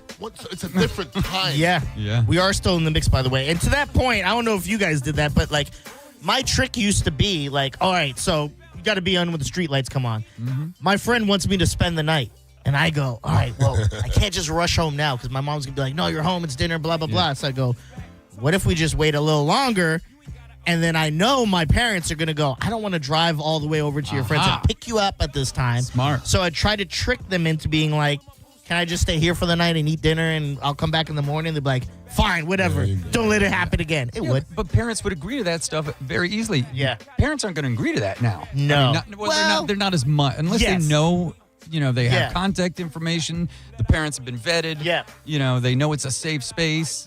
None of that was going on back then. The only other way besides the points you made, it's if you, like that's your only kid and you're like, well, we can have sex tonight. Let that little effort stay at that house. Yeah. We get we can walk around naked tonight. Hell yeah. My mother was oblivious to shenanigans and tomfoolery. Your mom? She's just oblivious. Like she just didn't know about anything. Like my mother didn't know I drank. She didn't. Nope. She didn't know My anything. parents were convinced we weren't drinking. Yeah, we're she just didn't know going anything. out. Yeah. No.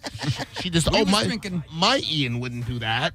That's You know what? she used to say. I'll tell you what I miss. Riding in the back of a pickup truck. Oh, that was on the list. Is it? Was it really? Pickup trick passengers and then picking up people on the side of the highways. Wait. What? Yeah, in the back. I never did that. I do. Listen, as a kid? Yeah, as an adult, I would never do it. As a kid? Awesome. Okay. It's the greatest thing ever. Greatest thing. As an adult, I would say live your life to not ever have to be in the back of a pickup truck. Yes, that's a great point. Right? Yes. Because the people in the back of pickup trucks who are full grown didn't make that choice. Yeah. Well, okay? Yeah. They want to be in the cab. Yeah. That's true. But I will tell you this. At like 16, 17, when we first started driving, my brother had a pickup truck, and we set the back of it up as like a living room. There was like a couch in there, and we had like a Beverly lamp. Hillbillies over here. We had a lamp, and it looked like we were sitting in it wasn't turned on, but we were sitting in the back of the pickup truck, and we would go and cruise Clearwater Beach. That's hilarious. And we just sitting there, acting like we're looking at a television set, which again was not plugged in. But like a Whores Island in the back of the pickup. Yeah. I love it. That was the Mach 1 of it. Yeah. And as a kid, you would love if they hit a speed bump. And you'd be like, You Somebody jump up. might fly out, but Yeah. you better hold on. Good old days. That was a good pick. Let's take some of these calls real quick. Hey, what's up? You're on the Senning Show. What is your name? Senning Show, not the Senning Show. Hey, Douglas. Douglas, what's up, man? Hey, so I'm 37 years old, and I remember going to a gas station, pumping gas and then paying for it. Paying for it after you pump it. Oh, pay after you pump. I don't remember that here. I know in Canada that was prevalent for a long time in Canada. But they also had somebody pumping it for you. Oh, and there was that. That was it. I thought he was going to go somewhere like that where they used to pump the gas for you. And you they check the oil out. for you. They clean your windshield. That was back in the old Texaco days. Yeah, I thought where he was really going to go with it was buying cigarettes. Oh, yeah, you could just walk into... Yeah, they had cigarette machines. Kids were like 9 years old buying them for their parents. Couldn't you just go, and it was like back before like credit was a huge thing, and you could be like, put it on their tab, and you can go pick up cigarettes for your mom, and they'd be like, here you go, little 12-year-old. Mm-hmm. Walk safe home. You need beer too? Yeah. Take this to your dad. Yeah, it's probably good that we phased that out. Maybe.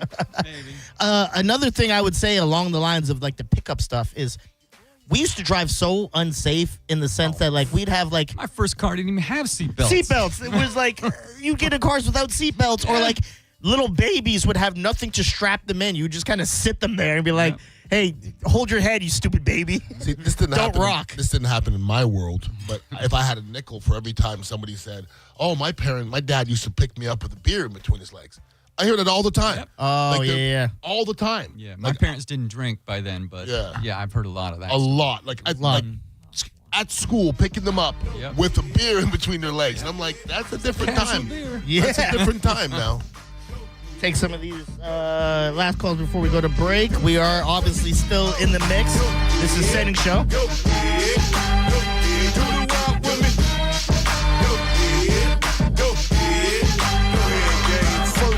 was Prime Game right there. The documentary game. Prime Game. Senning Show, what's your name? Tim, what's up, bro? So, when I was a kid, we had the phones at the house, so when you called them, all the phones in the house rang. So what we would do is we would call the house if we were out too late and call when they would pick it up. We said, oh, no, that's all right, it's just my buddy Tommy, and act like we were up in our bedroom, and here we weren't even home. I don't get it. Do you guys get it? I didn't get it. I thought when you have a house phone and the phone rings, all the houses ring. Yeah. Because that's the phone, that's the house line. If you have an extension, it's going to still ring unless you have it set off. I don't think Tim knows how house phones work. I don't think he does either. I don't think he knows how. I do remember when I got my own line because my mom was tired. I'm not trying to sound like a player. All the girls calling and people were like, give this idiot his own phone line because I don't want tying it up. I don't want it tied up. I want to use the internet, and I don't want like it ringing all hours of the night past dinner. My room would ring, and I had that phone where like you could see through it, and I thought it was the coolest. You probably don't remember the super long cord on the phone handle that you could stretch all the way into the next room because you didn't want your parents to hear what you're saying. Yes, like a 30-foot cord. I remember, not specifically, but kind of the idea of when we had a cordless phone. And they let's say my pops got it at Radio Shack, and he brought it home and he like put it at the table, and we were all looking at it like, but how could this work? There's no cord. See, to me, cordless phone was for rich people. Like, just rich people had cordless phones and VCRs. Like, literally, we didn't have a VCR, bro. Oh, man. How would you watch stuff? I had to go to my boy. See, go to my boy's house. You know what's really, you know what's some sad existence? Can I watch Stand By Me? I can't watch it at my house. It's a sad existence to see, like, 3 15-year-old boys sitting around in the basement watching porn. That's a sad existence. Just like, it's sad. Everybody has a pillow on their lap. Oh, no. And they're looking at each other like, ugh. It's weird. It's weird. Now I'm looking back, it's weird. If I had this phone, like, okay, and I'm 15 years old, I'm not sure I would ever would have left the house. I would have just watched porn all day long. You got porn in your hand. That's a great point. You don't have to worry about it. And here's another thing that maybe you guys haven't thought about, but I've thought about it because I dabble in porn sometimes. I dabble. Like, the way you said it at first, I thought you were like I'd be in porn. No. Like, why are we now hearing about this? Okay, so I'm older than you. I'm not quite as old as Pat, but I'm probably closer to Pat. But when Pat and myself were watching porn back in the day, it was two people with big old hairy bushes kind of doing, like, slapping. I mean, it's like very... You can't see what's really going on. There wasn't nothing going. Right. Like, think of a 14-year-old boy today putting on porn. Yeah. As many orifices and stuff. No, I'm being serious. Like, there's stuff about sex that I didn't even learn till I was 30. Yeah. They're going to learn it at 14. Yep. That's not good. No. It's not good. I remember when I found my dad's porn collection, and it was just some like tapes. But I remember I was looking through his closet, and I think I was looking for a certain jersey. And I was like, why does this guy have so many shoe boxes? He has like 2 shoes he wears. And I remember opening up boxes, and then one of them I just found a tape, and it had nothing on it. It was just tapes. And I was like, what the hell is this? Popped in the VCR. Oh, yeah. Porn. I'm like, yeah, gold. Everybody. And it's exactly what you said, the big bushy Big old stuff. bushes, And I'm like, oh man, my dad's out free. Vanessa Del Rio. You go in the woods and you find a bunch of Playboys laying around. Oh yeah. You know, they're just for some reason any place you went in the woods, there's invariably going to be a Playboy laying around somewhere. Really? Yeah. Somewhere. I knew that. I don't think I knew that. Yeah. All right, we will take one last call. Senning Show, what's your name? Roger. Roger, what's up, man? Oh, just talking about, you were talking about things back in the day that you did. Sorry to hear you. You on speakerphone, dog? I got you on Bluetooth. I'm driving, but I used to get cigarettes from my mom at 8 years old, and I'd walk in and buy them for her, and they'd just sell them to me. All right, thank you for the call. I have no idea what you're saying. He said that he was buying smokes for his mom when he was 8. Yeah. Oh, okay. I'm sorry, man. Could barely hear you on the phone. Pap, older than me, better ears, apparently. And then you say, damn, they ruthless. We make you say it again. And WA This is messing up Senning the Show. And then you realize we don't. When we come back, Just say no. We're too busy saying yeah. Pap kind of touched on it earlier, and I wanted to do a little deeper dive on it because something on the JP show reminded me of it. And when he just mentioned it, it's arcades. Ian, I don't know if you were a big arcade guy when you were growing up. Huge. Huh? Huge? Okay. And what I want to hear from is kind of like obvious when it comes to arcades. What was the game you spent the most money on? Maybe the best stand-up video game, the best driving video game, all that stuff. It's arcade game talk when we come back right here on Senning Show. I got Pap. I got Papa Ian Beckles right here. We're here till 4. See a sucker on dates and we creep real slow. And before you know, I have my AK pointed in the window. Check it in, punk, or I might blast. He got scared and hit the gas. You're listening to Senning Show on 102.5 The Bone. Tell us what you think. Head to the 102.5 The Bone app now and leave us an open mic. The Open Mic on the free 102.5 The Bone app is sponsored by 1-800-ASK-GARY. I'm Ultima Morgan of Morgan & Morgan. Every time one of my children started driving, it was terrifying. Thousands of accidents happen across the country. We see it every day. If you've been injured in a car accident, call us. Dial pound law or visit forthepeople.com for an office near you. Trailers for sale or rent. Rooms that end 50 cents. I'm a man of means by no means. King of the road. I don't really think that song makes sense, but it's the only thing I could think of. Hawkins Home Service Co. If you're a homeowner, you need to make sure you have a bunch of people that you can trust when it comes to HVAC, electrical, pool repair, even plumbing. But when you go with Hawkins, you don't have to go thumbing through the yellow pages or Googling around to find a bunch of different people, because one call really does handle it all.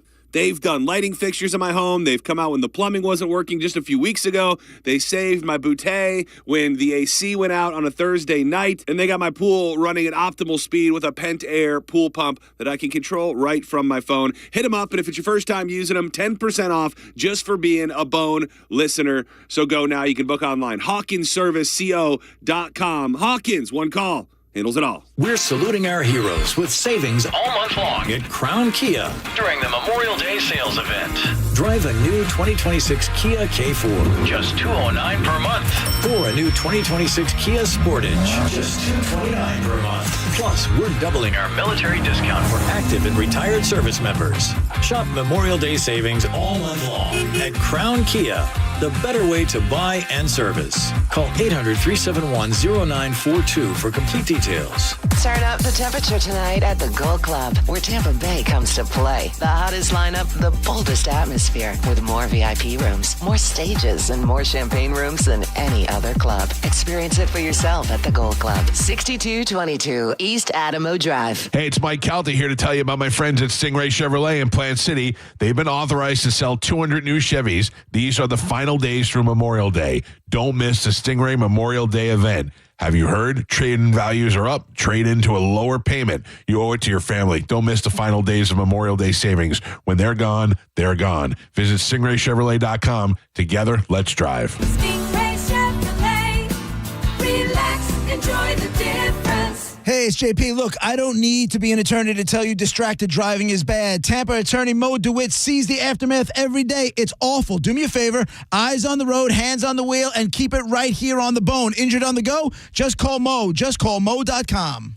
Men, if you're suffering from erectile dysfunction or PE, you're not alone. Most importantly, you don't have to live with it. Prestige Men's Medical Center restores men's sex lives in just one visit. Their painless breakthrough treatments eliminate ED and PE, even when Viagra and Cialis don't work. Here's Dr. Simovitz, specialist in men's health. Prestige Men's Medical Center's painless breakthrough treatments eliminate ED and PE, regardless of age or medical history. 98% of patients see instant results right in the office. Men are now lasting longer than they ever imagined. And the best part, at Prestige Men's Medical Center, your consultation and first treatment are free. Qualified patients even get their testosterone checked free. Call 813-288-2202. 813-288-2202. Take control of your sex life. Call now. 813-288-2202. Pet owners and parents know the struggle. Every time dogs or kids go outside, they track mud right back in. If you're tired of scrubbing floors, you need Muddy Mat, the anti-mud mat that cleans paws and shoes before they ruin your home. Only Muddy Mat features thousands of ultra-soft microfibers that are 5 times more absorbent than ordinary mats, instantly trapping dirt and water to protect your floors. Put it by every door, under pet bowls, in the kitchen for spills. It even makes a perfect bath mat. And it's 100% machine washable, so cleanup is effortless. Since getting Muddy Mat, I don't worry about what my dog gets into. His paws are clean the second he steps off. No more mopping.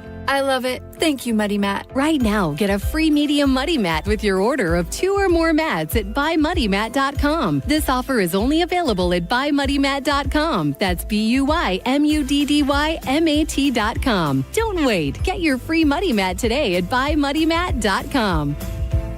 This Memorial Day weekend, fire up the flavor at the Tampa Bay Barbecue Festival and Competition, May 23rd and 24th at Vinoy Park in St. Pete, with Rodney Adkins, Blackberry Smoke, and more. Enjoy award-winning barbecue, cold craft beer and cocktails, live music, games, and family fun. Celebrate the long weekend the Tampa Bay way. Tickets at TampaBayBarbecue.com. At Farrah & Farrah, our power comes from lawyers who believe in your case.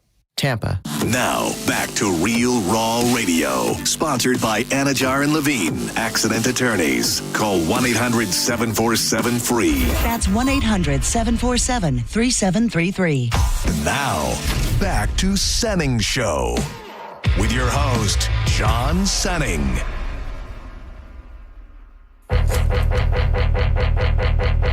Yeah. Money on my mind. Money on my mind. Yeah. Money on my mind. Money on my mind. That's right. Money on my mind. Money on my mind. Money on my mind. Money on my mind. Money on my mind. Money on my mind. Money on my mind. So money is all I think of. Senning Show. John Senning away. He will be back after Memorial Day. I'm his co-host, Dizzy. You can find me at Dizzy for Mayor, all forms of social media. You can find my papa, Ian Beckles, at Ian Beckles Show. And my boy, Pat at Pat Approved. All forms of social media as well, right? That is correct. You're like me. Ian, are you Ian Beckles Show and everything? I just do Instagram. Okay, I got you. So before the break, we were talking about arcade games. Now, Ian, you were born in what year? 67. Pap? 64. Okay, so both in the 60s. I was born late 80s. So obviously, big time gaps in them. When I sent in the chat, and I forget that I'm born in the 80s. A lot of our listeners born a little earlier. Mm-hmm. When I asked them for arcade games, I looked at them and they're like, Gallagher, Pong. I'm like, oh my God, I forgot how the age gap is. Oh, yeah. For you guys, Pap, I'll start with you. When you think arcade video games, what is the top one that comes to your mind that you were like, well, that was my childhood? I have two. Yeah, go for it. Joust Joust. What the hell is Joust? Joust. You remember Joust? I love Joust. Joust was great. Blew Ian's mind when you threw that one out there. Yeah. I gotta look this up. Yeah, they were on ostriches, and they would like try to knock the other guy off. Land on top of him. Mm-hmm. I remember Joust. Yeah. Okay, I'm looking Joust at this was good. now. Okay, this is definitely like old school arcade. I love it. Yeah, and my other one was Centipede. Centipede is the one where you have to shoot the centipede stuff before he gets to the bottom? Yeah. Okay, yeah. Centipede, I remember. I do not remember Joust. Probably would have been a fan. Centipede, I do remember it was dope. And then as he lost more, he would go faster, I think. Did it even go a different way sometimes? Or would it always go one way? No, it would always vary. Left to right? Yeah, because you're shooting mushrooms, and once he hits the mushrooms, he goes another way. So if you start knocking out the mushrooms, he'll go the way you want him to go. Okay. And then it's easier to hit him. I do remember the Centipede games. Do like it. The Joust, you said it was what? You were just doing what in that game? You're battling another player. Oh. And so you have to flap up in the air. You have to hit the thing so it'll flap up in the air. And you're on a ostrich flying, and then you go at the guy, and you have to try to knock him off. You hit him at the right spot, and you knock him off. Okay. Yeah. Sounds kind of cool when you explain it that way. That sounds like something I would definitely... That's a good 1v1 game. For sure. So that was a good one-player game, which I would say is just a standing arcade game, and then the other I would classify as 1v1 game. What about you, Ian? Give us both. Give us a good 1v1 game that you loved and a one that you would just be a solo game. I like the main ones. I like the Pac-Mans and stuff like that, but I would have to go obscure. I would go Qbert. If you remember Qbert. I remember Qbert. Of course. Okay. Yep. Well, I remember the idea of him. He was the guy that would jump around and make sounds. And What was the point of that? You had to get to the top of the thing? Get on all the squares and change the colors, and then these meanies would be coming after you, and you got to kind of run Avoid around, getting hit while lighting up everything. But if you jumped on one you lit up, it would unlight, I imagine. Okay. And the other one be Dig Dug.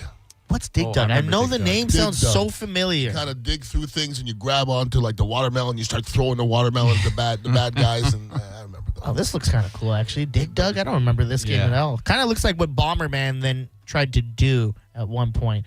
800. Oh, my God. All the people love arcade games. I was about to give out the number, and everyone's filling up the phone lines. So I'll give you mine. Again, I grew up in the 80s, so I feel like mine are going to be totally different, and we are still in the mix. Little Puffy.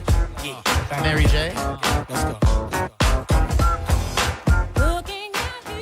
So the first one I will give you is it's going to be I'm sure neither of you have heard this game. You were probably way past playing arcade games when this came out because I imagine it was late 90s, maybe early 2000s. No, had to be late 90s.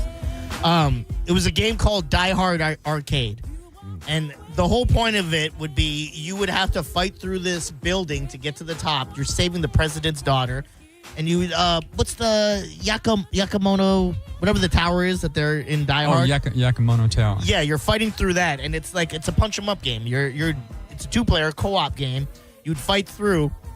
It was different because you could use things around you, like, oh, there's a fire hydrant. You could use that and throw it at person. But a big thing for me was it was the first time I saw what's called quick time actions, I think they're called. And it's like, if you ever played video games, so there's a cutscene, and you think, oh, I'm just supposed to watch this. But as you're watching it, it'll be like, hit me. And if you don't, you'd mess up. It introduced that to me, and I was like, what a dope concept. And it was just, again, it was two-player co-op game you'd fight through. But the twist would be they would get you to spend quarters at the end, because if you beat past everything, when you get to the very end, you're working with your friend, but when you get to the top, you have to fight each other. Because there's only one room on like a helicopter, so one of you could only exist. It was just a way to get more quarters out of you at the end, because you're like, I'm not losing to this bitch, and you throw all the money down. The other one is an obvious one, and it was Mortal Kombat. Oh, yeah. I remember Mortal Kombat. And I loved Mortal Kombat, but I don't know about you guys. I never had the time to study the moves and figure out what the combos were. I wasn't very good at it. You're a button masher like me, right? Yeah. And that would... A button masher?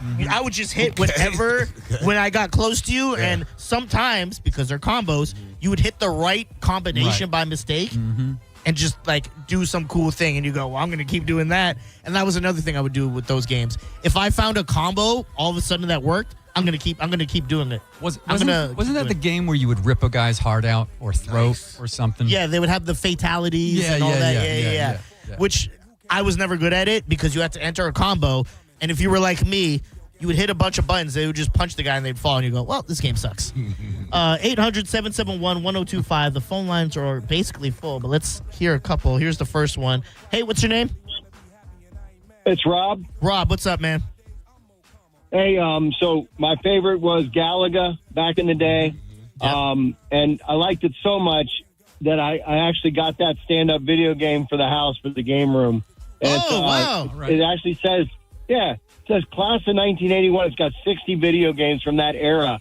And it is awesome. And it plays just like it did back in the day. Love it. I love that. Thanks for the call, brother. If I could get any video game. Well, I remember when we went to New York, my family, I think I want to say Brooklyn. I can't remember what it was. But they had an arcade game in their place. And it was, I'm sure you guys would both remember this. It was Mike Tyson's Punch-Out. Oh, absolutely. Glass-Jaw Joe. Yeah. I remember it. They had it fixed, so it's like they had quarters down there, but like the machine was fixed, so you could just slide in the quarter, reuse it.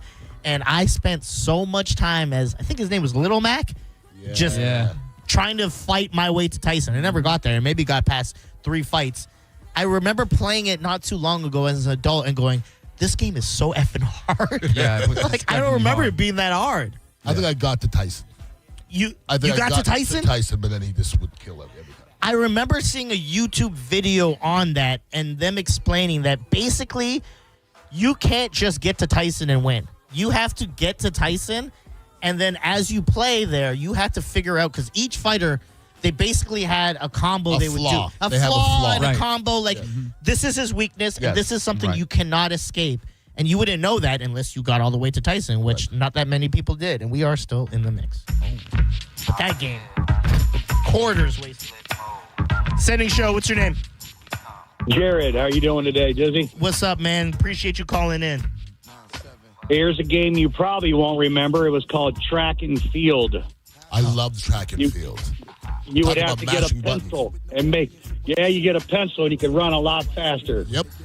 What do you mean you get a pencil? Yep. You're hitting the button with your hand. So if you take a pencil and go back and forth, you're just hitting it quick. Oh, cheating, yo. Smart. Cheat code. You hacked the system, dog. Thanks for the call. That's real, man. As soon as you said, I love how the arcade things, Ian, you named a game, not Dick Dug. What was the one you mentioned? Centipede. Jousting. And he's like, I know that. Hell yeah. And then he said pencil. He goes, I remember that. Pencil, no doubt. You really were. I mean, I lived in an arcade. I'm just telling you. You did have arcades. Hundreds of dollars stolen. Yes, I did.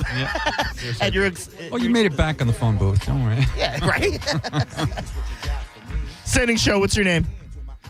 Hey, Dizzy, what's up? It's Bobby. Bobby, what's up, dog?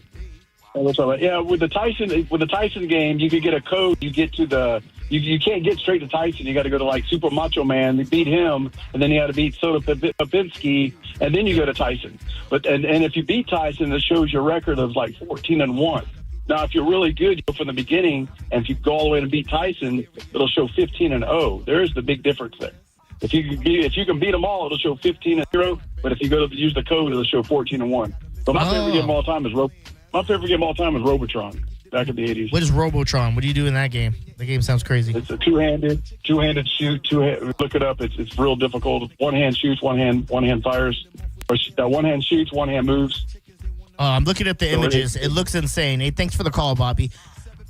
My pop's not really a big video game guy at all. Obviously, I mean, he's a little older than you guys, born in the 50s. But we went to the arcade once, and he saw me playing this game. That's a shooter game. And he thought it was one of the coolest things ever. And he's like, man, I got to play that. And no lie, I think we were supposed to go watch a movie at AMC, and we missed the movie because we were playing the game. It was called Time Crisis. You ever heard of it? Nope. So it's a newer game. It had to come out after 2000. It was a different game because it was a shooter, which is what they call, I want to say a railway shooter, which is like you have to go where the game's making you go. Like, it's going to look this way, you got to shoot people and whatever. Yeah. Like, you're on a rail. But it's like an early first-person shooter, right? Yeah. The interesting thing about this one, which no other shooter did at the time, is there's like a pedal on the ground. And if you're not hitting the pedal, you're hidden, and they can't hit you. So you'd have to duck out of, like, being in the cover and shoot at guys and stuff like that. The game was so dope to my dad that, again, we missed a movie, and after that, the next day when I woke up, He was like, hey, you want to go back to AMC and play that game? I go, yeah, I'm in. Yeah. He was hooked to the point where, and we are still in the mix. He was hooked to the point where we went to every game store, and my dad was going to buy the game to put on the TV because I think it came out for PlayStation. And then we went to all the game stores because the only reason we didn't buy it because none of the game stores at the time had the pedal you could buy there. You would have to buy it online, and he's not going to do all that. But that was the most I've ever seen my dad into a video game where he's like, we're about to buy this goddamn game, bro. I'm obsessive with video game. I remember the Tetris. Remember Tetris? Of course. I had the handheld Tetris, and I had to throw it away. I literally threw it away in the garbage because my rookie year, I was on the football field in the huddle, and I was seeing blocks come down. Man. I was playing so much Tetris. It was in my, and I said, after the game, I threw it away. I go, that's too much Tetris. Yeah. That's too much That's Tetris. a lot of Tetris. That is. I've never had that. I've definitely had the, I go to sleep, and I'm just dreaming of games now, and I was like, it was kind of the same. I didn't throw it out, but I was like, maybe take a break. Maybe go ride your bike. Madden's like that for me now. Madden, I play a lot of Madden. I like Madden. Which, speaking of that, I haven't played on the sticks in a minute. We got to get back on that. We used to have fun on that. I enjoyed putting my foot in you. I won the last 2 games. I think you did win the last. Was it one, wasn't it? Last 2. No, it was one. No, it was Hey, one. Pap, look at me. It was one. It was one, Pap.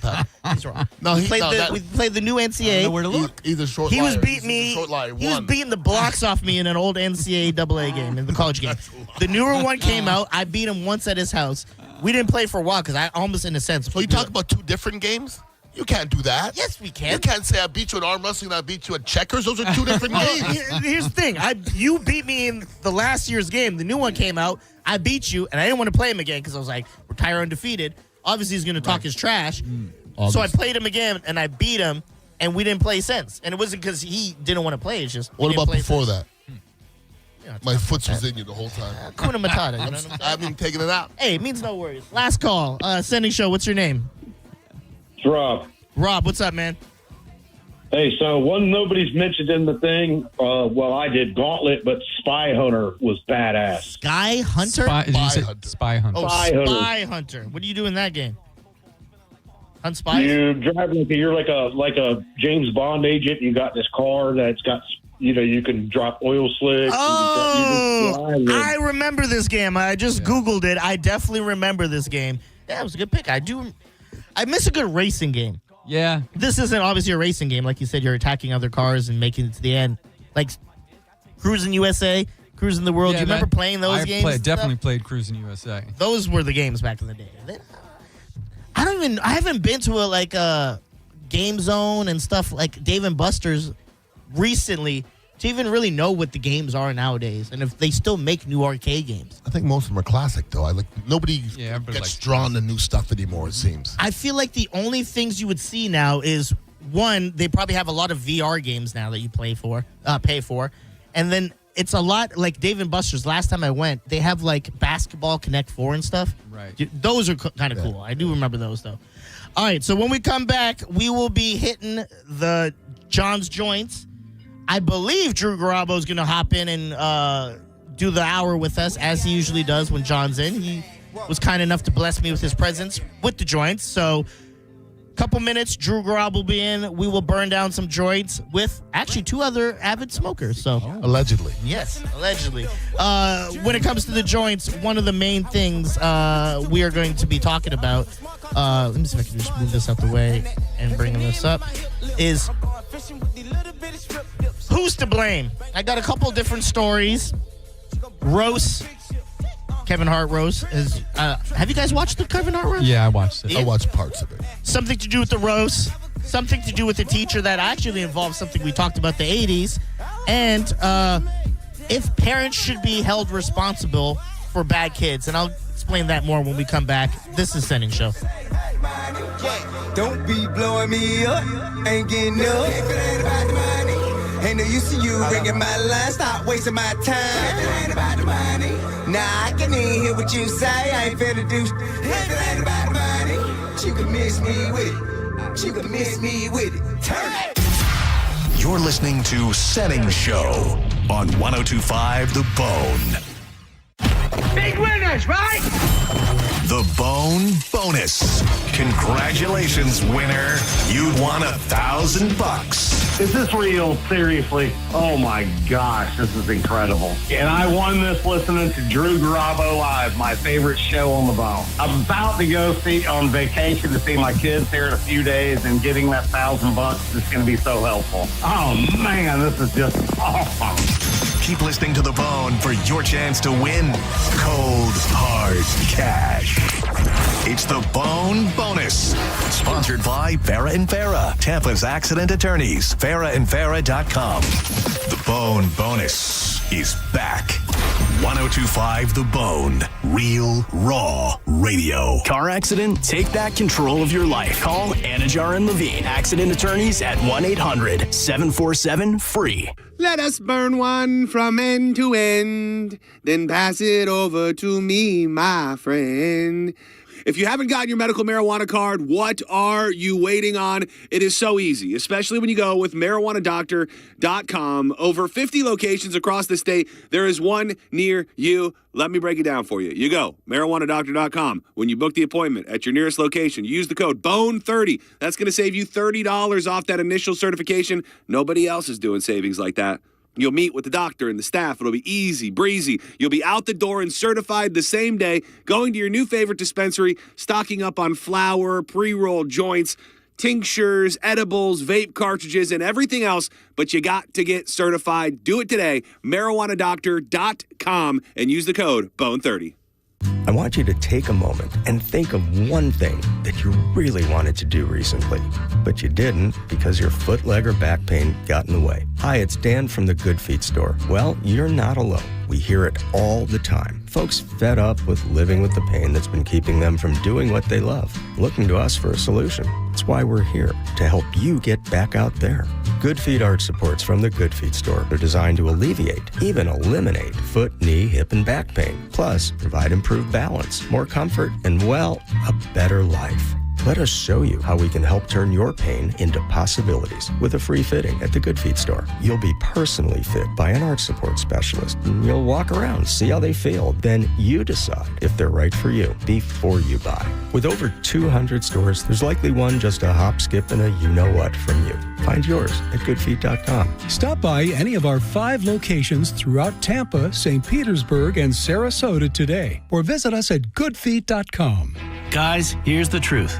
Buying a diamond has never been easy, and now with lab-grown diamonds in the mix, it's even trickier. Are you paying too much? Are you really getting the most for your money? Here's the good news. At International Diamond Center, we cut through the confusion. We give you the straight facts, remove the mystery, and teach you how to make a smart choice, whether you're leaning toward a lab-grown diamond or a timeless natural one. For over 40 years, our mission has stayed the same. Protect the consumer. Reveal the real story behind pricing. Expose the tricks so you don't overpay. We've done it with natural diamonds forever. Now, we're doing the exact same thing with lab-grown. At IDC, you'll find an unmatched selection of both, natural and lab-grown, right here in our showroom. We'll let you compare them side by side, as many as you want, until you're completely confident. And no matter which you choose, you get our direct, no-nonsense pricing every day. No inflated markups, no games to maximize profit. Just exceptional value and honest dealing. Don't guess, don't wonder. Come to the experts you can trust. International Diamond Center, Tampa, Clearwater, Lakeland, and Sarasota. What up, Bone fam? It's your boy Dizzy, aka Mr. Half the Show's lineup, and I'm here for Kava Social Club. Kava Social Club is what I like to call business in the front, party in the back type of establishment. You walk in, and first of all, you have the most amazing staff that you could ask for. Any questions or concerns you may have about the Kava Kratom or THC drinks, they're more than happy to answer, as well as probably help you craft a drink that fits perfectly on what you're looking for. Nice, easy music always playing. You're able to have a simple conversation at the bar or on one of their comfortable-ass couches. I gotta say, you could either have a nice conversation, you can get some studying done, or if I'm being honest, even a great place to have a first date. Now, the party's in the back. There's always something going on at the Tiki Hut. Whether you want to go play a game of cards under the Tiki Hut, there's games to be watched. Anything you could really think of is going on back there. And if you're like me, you'll really appreciate that back there, they went green. Check them out online at thekavasocialclub.com or on social media at Kava Social Club and find some events that work for you. Kava Social Club, where your vibe attracts your tribe. Boolah, baby. I'm John Morgan of Morgan & Morgan. If you've been injured in a car accident, call America's largest injury law firm. For over 35 years, my mission has been to deliver more for our clients, to deliver more for you. Injured? Visit forthepeople.com for an office near you. Are you feeling the heat and thinking it is not even summer yet? And will my AC be ready to take on this heat? You know exactly what I mean. Luckily, Cox Heating and Air Conditioning has your solution. A new system from Carrier and Cox Heating and Air Conditioning can keep you cool all year long. Right now, you can save up to $3,000 in Carrier and local rebates when you invest in a new energy-efficient Carrier system. From Cox Heating and Air Conditioning, turn to the experts at Cox Heating and Air Conditioning, your Carrier experts for over 65 years. Go now to coxair.com to schedule your appointment. coxair.com. License number CAC 1816108. A family office is a team built to handle the three biggest financial responsibilities a family faces: wealth management, tax strategy, and estate planning. Most firms only manage your investments and refer the rest out, hoping everyone stays aligned. At Trajan, we built something different. Your wealth, tax planning, and estate planning are handled together inside one firm under one roof. There's no guessing whether your CPA, advisor, and estate attorney are truly in sync, because our team works together every day on your behalf. When your financial life becomes more complex, your advice should become more coordinated, not more fragmented. One plan, one trusted team. Call Trajan today, 855-TRAJAN-1. That's 855-TRAJAN-1. Trajan Wealth, an SEC-registered investment advisor. Additional services through Trajan Estate and Trajan Tax. Additional disclosures and accreditation at TrajanWealth.com. Hey, it's Mike Calta here to tell you about my friends at Stingray Chevrolet in Plant City. They've been authorized to sell 200 new Chevys. These are the final days through Memorial Day. Don't miss the Stingray Memorial Day event. Have you heard? Trade-in values are up. Trade into a lower payment. You owe it to your family. Don't miss the final days of Memorial Day savings. When they're gone, they're gone. Visit StingrayChevrolet.com. Together, let's drive. Stingray Chevrolet. Relax, enjoy the difference. Budweiser is turning 150 and America is turning 250. So we're celebrating big all summer long. Join us at Ferg Sports Bar and Grill, Jimmy's Sports Bar, and My Sports Bar and Grill for ice cold Budweiser specials, patriotic summer fun, and your chance to win a Traeger grill for the ultimate summer cookout. Fire up the flavor, raise a bud, and toast to 250 years of America. Just look for the QR code at participating locations to enter and win. It's the All-American Summer, sponsored by 1025 The Bone and Budweiser. This Bud's for you. At AutoNation, there's no pressure, no surprises, just the keys. Now through Memorial Day, get 0% financing on your favorite new vehicles. You'll save thousands of dollars in interest alone. Drive the car you want today with 0% financing. Don't wait. Memorial Day savings end May 25th. Hurry to your nearest AutoNation dealership. Less stress, more go. Visit AutoNation.com for eligible vehicles. 0 APR for a limited term with approved credit. Cannot be combined with other offers. Cat named Mo here from my friends at Blue Bear Total Home Services. Now, let's be honest, nobody wants to call an HVAC company until the AC quits during a Florida heat wave. And when that happens, you want someone you can trust. That's Blue Bear Total Home Services with a perfect 5-star rating and over 460 Google reviews. Right now, get a full AC system tune-up for just $79 or upgrade your system with 0% financing for 60 months, payments as low as $104 a month. Visit BlueBearTotalHomeServices.com. Don't miss Santa Gold, live at Janice Live Friday, May 22nd. Doors at 8. Get ready for a genre-bending, high-energy show you won't forget. Tickets on sale now at JaniceLive.com. Grab yours before they're gone. This hour of Senning Show sponsored by Trajan Wealth. Retirement planning built on trust. 1025 The Bone. Real Raw Radio. WHPT, Sarasota, Tampa, St. Pete. Live from the WeatherTight Windows studio. And now, back to Senning Show. It's time for John's Choice with your host, John Senning.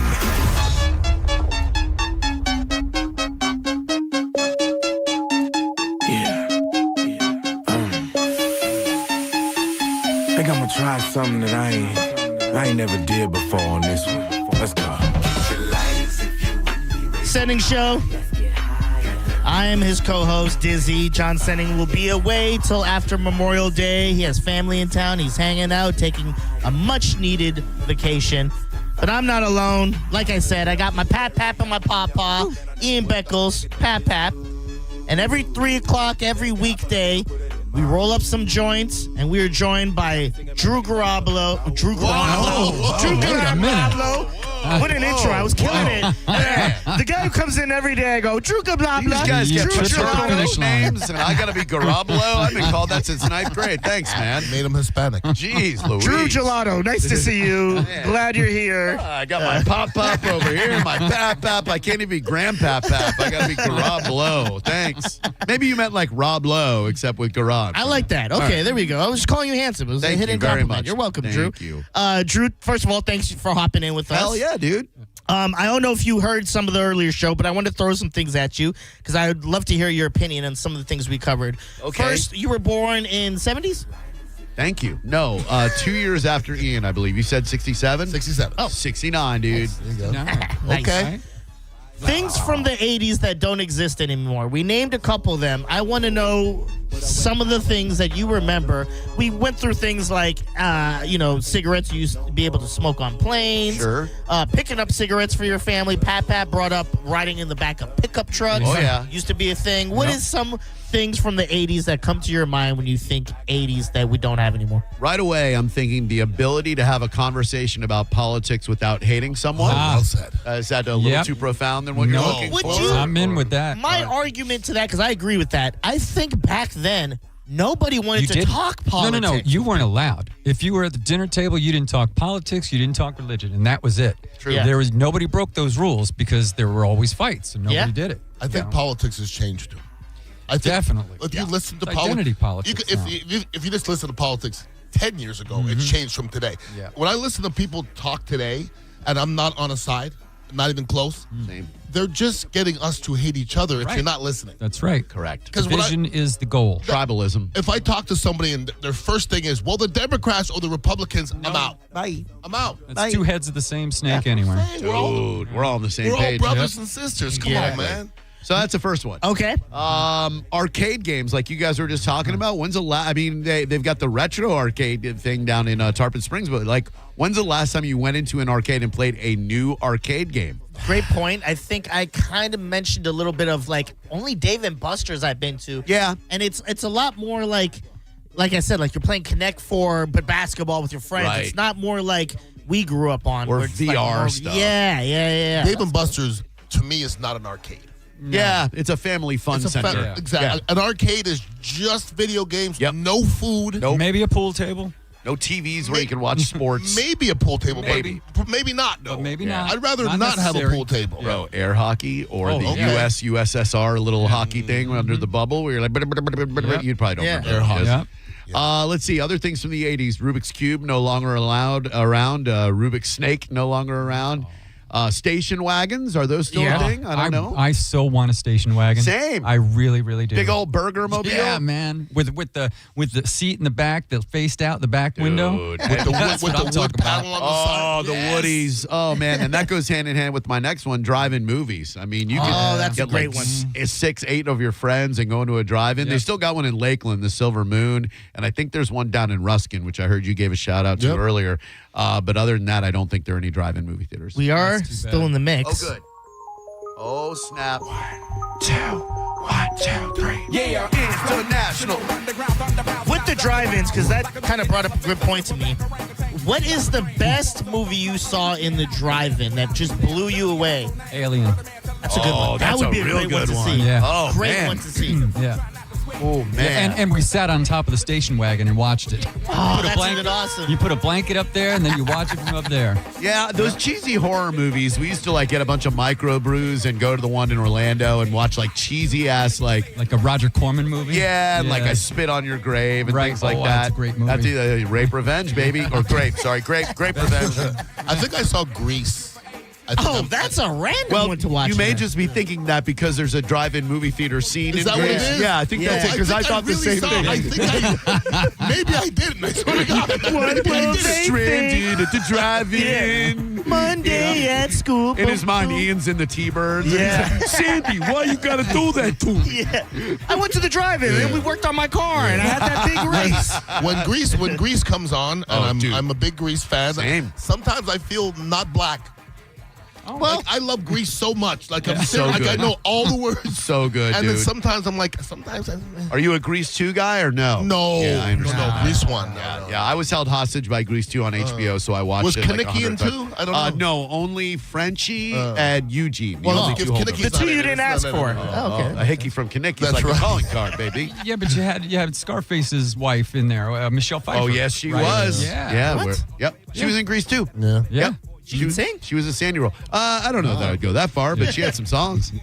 With the arcades, what was your go-to in the arcades? Well, Ian mentioned Dig Dug, which is one of my all-time favorites because being Jewish, I wanted a game that could make a quarter last a long time. Yeah. And Dig Dug, you could literally clear 100 screens in an hour on one quarter. Yeah. So that was a great one. Always loved Track and Field. Yes. Where you just like pound the buttons. And Did you use run. the pencil trick? No, man. Come on, I'm a purist. Galaga and Ms. Pac-Man, a blow for women's rights everywhere. I'm a feminist. One thing, because it sounds like we're all big arcade guys. What would you say is the most overrated arcade game that probably not got no quarters, and you were surprised that people even found it interesting? I have one that comes straight to mind. Go ahead. And that's Dance Dance Revolution. I never understood it. Maybe because I like to dance. I'm like, this is just sidestepping quickly. It's dumb. I don't think I ever played it. I was out of the arcade by then. Same. that's true. We look stupid. We're like 30. Right. You're like, what? You do 2 steps, you're like, my knees hurt. I got one that didn't really translate, okay, because it went from computer Space Invaders. Oh. Like Space Invaders at the arcade didn't work. Yeah, On a computer works. The only reason I liked it because it was the first arcade game you would find anywhere. Correct. So when it's all you have, you like it. But then as soon as everything else comes along, you're nope. like, oh, this sucks. Missile Command too. That was a hard one. Command was great. I don't remember that. It was hard. And Dragon's Lair, I would say, would be the most overrated one because it was the first like cartoon game where it was an actual cartoon. You put in your quarter, 10 seconds later, you're dead. And I'm like, There you go. This is pointless. So, let's roll up some joints real quick. Get into it. It is John's Joints right here on Senning Show. All of us watched the roast, correct? I watched parts of it. I didn't watch the whole. I'll be honest with you. The parts that I watched, I didn't love. Oh. I didn't. I found that in the past, the roast, these people don't like each other. And it was uncomfortable. Okay. And when there was, some of it was just dry snitching. Like, it wasn't funny for you to say, oh, she's in the Epstein list. That's not funny. No, well, I mean, Yeah. Like, that's not That wasn't a comedy. punchline. It Like, was they just- go, no, seriously, go Yeah. look it up. Like, that's a little bit much. That's come a long way from making fun of somebody's big penis. like the You know Dean what I mean? Martin roast, Yeah, right? Yeah. So that was those were great. Flavor Flav had the best roast ever. That's I by can't far. remember his. Flavor, I'm sure you did. Flavor Flav's by far was the best roast I've ever seen.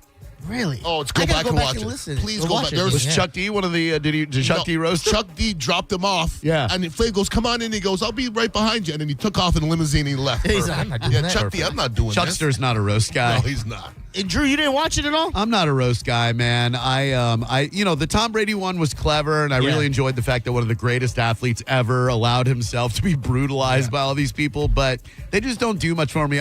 If I felt like they were writing their own jokes, great. But when you're reading something that someone else wrote and there's an air of insincerity and inauthenticity, that ain't for me. That's a great point. We are still in the mix.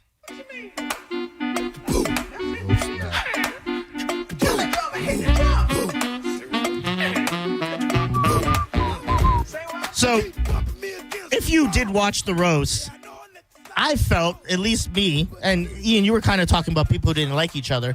There was an uncomfortability between when Chelsea, Shane Gillis, and Tony Hinchcliffe had any interactions because it's personal. So, Chelsea, 51 now, she went on Dion Cole's Funny Knowing You podcast. Dion Cole used to do a lot of writing for Conan, a lot for Blackish. Great writer, funny comedian. I think he's kind of underrated.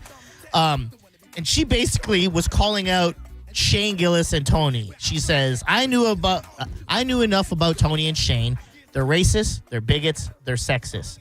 Lynching black people is not a joke. It's worse than rape. They talked about Cheryl's husband killing himself. She hated that. And she was just disgusted and felt so offended for Kevin Hart and other black people with what they said. Now, my question to you guys is, when it comes to a roast, is anything off limits? Is there any credibility to what she's saying and maybe the jokes went too far? Or are you on the side of it's a roast? Well, for me, if you're going to put your ass up there, then you're game, okay? If I'm a roaster, there was 100% things that I'm not going to say. I'm not going to really... Slavery is not funny. The Holocaust is not funny. 9/11 is not funny. We could keep on going. There's a few other things. Yeah. Dead husband. Somebody's dead. If somebody's dead, it's not funny. Yeah. Right. Like joking about somebody who has died is just not funny. And is it off limits? You can go ahead and do it, but I don't know why anybody would laugh at that. It seems like they were just trying to be shocking at some point Exactly. and maybe outdo each other. Yeah, And so there's got to be things that are off limits. There has to be. Yeah, but as you know, what we accept as comedy goes this way and this way, you push the envelope, and eventually you're just taking horrible things about people's lives and trying to make funny of them. I don't get it. Ian, you kind of touched on it a little earlier where it's like the dry snitching and all of this. So when it comes to me for roast, I approach it the same way I approach rappers making beef tracks against each other. Okay. I don't think anything's off limits until it comes to a point where it's like, well, it sounds like you're just snitching now on people and you're just calling them out on Kendrick snitch snitch on Drake? No, I don't think so. Okay. I didn't think so either. No way. No. King Kendrick. No. And listen, Drake's trying to come back, but yuck. Same page. It's yucky. He released 3 lousy albums on one day, man. I tried my best. Me too. I tried to listen with an open mind. They all suck. And I go next, and to me it sounds like AI. Yeah. It sounds like somebody was in their basement and just spitting out AI stuff. There might have been 2 bangers that I heard that was okay, but he's not saying anything. Well, to Drew's point, what he had said earlier about the comedy and like they're just performing something someone else wrote, that was my biggest gripe with Drake. Like, I could respect if you have a ghostwriter. Like Eazy, he never wrote his stuff. I respected that. He was just performing it. Yeah. But someone like Drake who wants to be, I'm the top rapper alive. You cannot be the top rapper, hip-hop artist, and you don't write your own stuff. That's insane to me. Ask artists. Ask the artists. Have you ever heard an artist say Drake is top 10? Have you ever? I think the only artist that would say that is someone who wants him to get on their tracks. So who's associated with him and his label. Yes, they just want that Drake rub what comes with him. They don't actually believe it. They just want that rub. My boy, I've met Jadakiss 3-4 times, okay? Jadakiss goes on lots of lists, and he has not sold any albums. Yeah, Jadakiss is probably in my top 5. As Jadakiss sold 1/100th of what some of these other guys have, but he can spit, and he can spit. So it's, to me, Drake as a rapper, like I don't even know why he's in that category. Garbage. He should be with Usher, Neo, guys like that. He's not a rapper. He's a pop artist. That's all he is. Yeah. Still in the mix, obviously. And the strap around your ankle. Wow. You can find them at your local SeaWorld. Ying Yang Twins. Great interview if you can ever get them. You got to interview them? Dude, 3 minutes of them going, wet, wet. We're like, are you saying wet? They're like, wet, W-A-T-T, wet. That's all we said for the next week. So this next story, have you guys heard about the teen takeovers? I have. Yeah. I've seen them. Yeah. Drew? Yep, I sponsor them. So the teen takeovers, for those you don't know, it's kind of in the word. It's just teens go to these places and they take it over, whether it's a beach. It's basically just beaches, I feel like. Yeah, they're doing parks. they're doing roads. They're doing, intersections. In front of Dignitary, they did it. Yeah. Curtis Hickson. Mm-hmm. So our boy, Sheriff Judd. Hell yeah. Grady Judd had this to say about the takeovers. He wants people to have fun this summer, enjoy their summer, but also just bear in mind, you could get locked up in jail with him if they don't behave. The teen takeovers, I got people around taking photos, taking over places, causing a ruckus, is going to be something they clamp down hard at here in Hillsborough. He encourages teens to make smart decisions. Parents, please talk with your teens, know their plans, know what they're involved in. One of the big things I want to discuss in this is what he's going to do with this is hold parents responsible.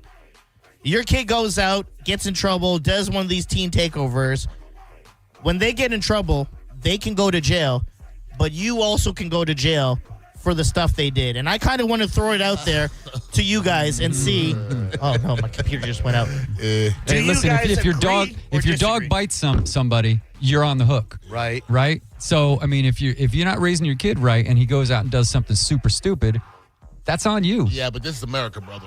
You know how many people are going to be in jail? But they're underage.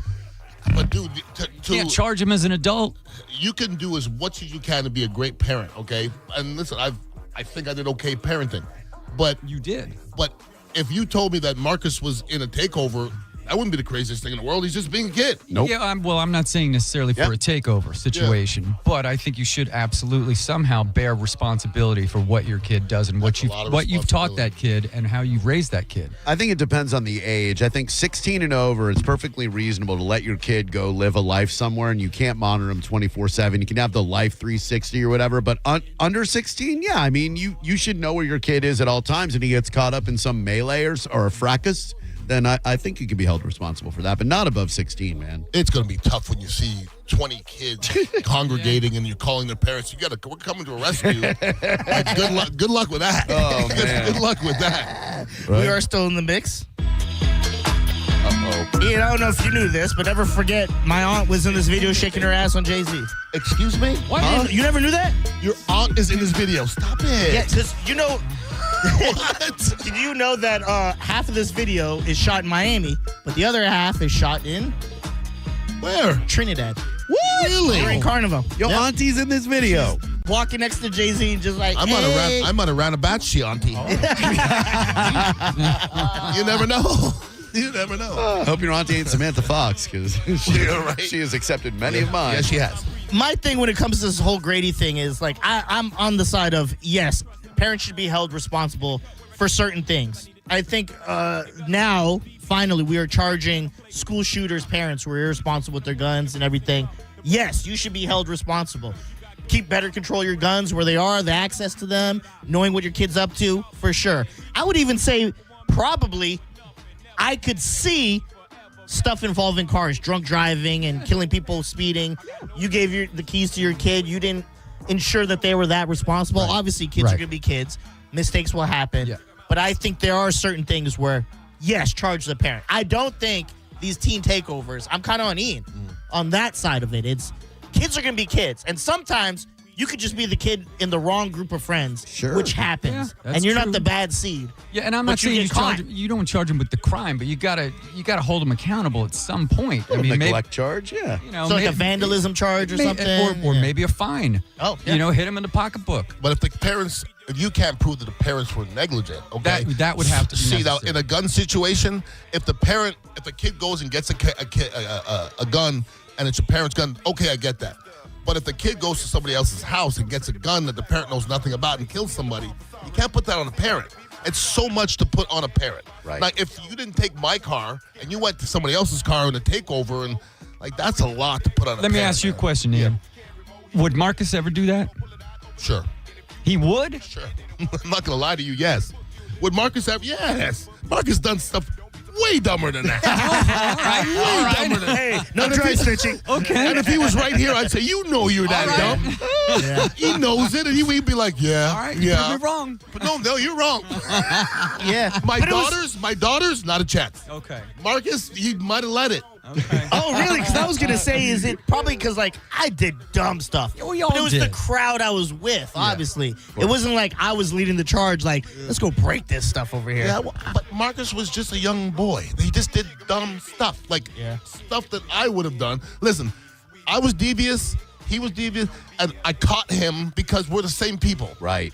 You know how many times I left the house and I looked at his eyes and I thought, one time I love telling the story. I went around the block and I looked in his eyes and I go, it's not gonna be long. He's gonna be up to some shenanigans. I waited 1 minute. I came around. I looked at him. He was sitting in his room with 1 foot out, 1 foot in. There was a girl laying on the bed and he's smoking a joint and he's blowing it out the window. All right, Marcus. And I go, Really? You couldn't wait for me to get out the driveway? Really? Nah, he was bad at it. Dude, that's that pit of the stomach Yeah, moment. he's bad. Xander did the same thing. 4.0 student, very respectful. I was in Sarasota for a weekend. He didn't think I was coming back. I came back. 2 of his friends sleeping in his room. Him with the girl in my bed. Get him, Xander. Get him. Yeah. So, I mean, half of you are like, oh, and the other half is like, yeah, Okay. hell You yeah. hit it right, baby boy. Get it, old boy. This is Senning Show.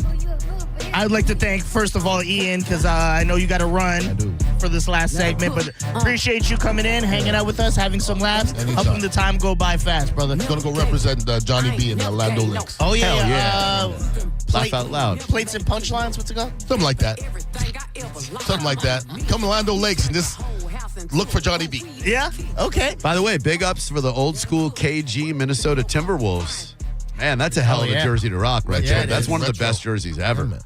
When we come back, I'm excited about this segment because I wanted to do it and have a little more time in the beginning, but I was like, well, Drew knows shows too. That's his wheelhouse. We talk a lot of podcast, TV. Drew Knows Shows. Yeah. So the question I had to Drew, and I'm throwing it out for all you, 800-771-1025. What is a TV pilot that instantly got you hooked? Sometimes you watch a show, it takes a little episodes to get you going, and it could be a great show, but the pilot just wasn't it, and you were just invested because, you knew where it was going.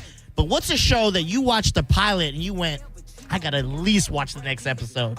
When we come back, I'm going to hear what Drew has to say. I'm going to hear what Pap. Ian, any before you go that you could think of off the top of your head? I just think more the other way. I just didn't think Masked Singer was going to be good, and I was wrong. I thought it was good. Todd Wright loves that show, every damn season. Really? Yeah. Like I go, that's going to last 3 episodes, and 20 years later, it's still on. Todd and Ian are going to be texting each other like, I think it's Jackie Chan. It's crazy that both of you dudes love that show. That's blowing my mind. This is Senning Show. Early bird, get the worm. 25 The Bone. Stream Real Raw Radio live. Anytime on the free 102.5 The Bone app. Now, a Bone traffic update from the Farah and Farah Personal Injury Attorneys Traffic Center. In Tampa, a disabled vehicle along southbound I-275 near Ashley has had the 2 left lanes blocked. There's a crash on Henderson at Linebaugh and one eastbound on Lumsden at Kings. In Pinellas, there's been a wreck along the northbound I-275 on-ramp from eastbound Almerton. This is Jim with traffic. It's the biggest sale of the year. Brandon Ford's Memorial Day Super Sale. And most Brandon Ford vehicles are priced below Ford employee pricing. Get up to $11,000 off MSRP on new 2026 F-250 and F-350 Super Dukes. New 2025 F-150 STX Super Cruise as low as $37,995. New 2026 F-150 Platinum up to $10,000 off MSRP. New 2026 F-150 Tremor and King Ranch up to $9,000 off MSRP. New 2026 Expeditions up to $7,000 off MSRP. New 2025 Bronco Sports up to $8,000 off MSRP. New 2026 Mustangs up to $7,000 off MSRP. New 2026 Maverick up to $5,000 off MSRP. Our used car lot is acquiring more vehicles daily, and our used cars are selling at a record pace. This sale is massive. People drive hours to get to Brandon Ford's Memorial Day Super Sale through Monday, only at Brandon Ford, Highway 60 and 301 in Tampa, and at BrandonFord.com. Here I am, rock you like a hurricane. And we will be worrying about hurricanes sooner than later here in the state of Florida, and you want to make sure your home is protected. That's why you've got to get Reese windows and doors in your home. This is a family-owned company. They've been doing it for over 50 years, and all the products made in America. They come with that double lifetime warranty, which means when you sell your home, the warranty transfers, increasing the value of your home. And who doesn't want to do that? And they want to hook you up with an opportunity to get $25,000 in new windows. All you got to do is text WOW to 20129. That's WOW to 20129. You can also get a free quote today at reesewindows.com. Any good weekend plans? Oh, I'm going on a weekend cruise on MSC Cruises. We're going to White Sand Beach and beanbag share. Are you using nouns as verbs? You can do that on MSC Cruises. Where was I? The food. We'll rigatoni, French fry, we might even gelato. How about you? Oh, yeah, I was going to lawnmower. Skip the airport and get up to 40% off cruises and more with our Memorial Day sale. To book, visit msccruises.com or contact your travel advisor. Restrictions apply. Ships registered in Panama and Malta. Last year, we had 295 trials where we've been offered a total of $90 million on all those cases. When the dust settled, we had recovered over $1.1 billion in verdicts and mid-trial settlements. I'm John Morgan of Morgan & Morgan. We became America's largest injury firm for a reason. We won a lot, $30 billion and counting. The best part of all those wins is that it helps you when you hire us. All those wins allow us to let the insurance company know we mean business. And believe me, they know who we are. If you've been injured, Google Morgan & Morgan results. You're not bragging if it's a fact. 3 million people tried to hire us last year alone. That happened for a reason. Visit forthepeople.com and let's get started this minute. Morgan & Morgan, forthepeople.com.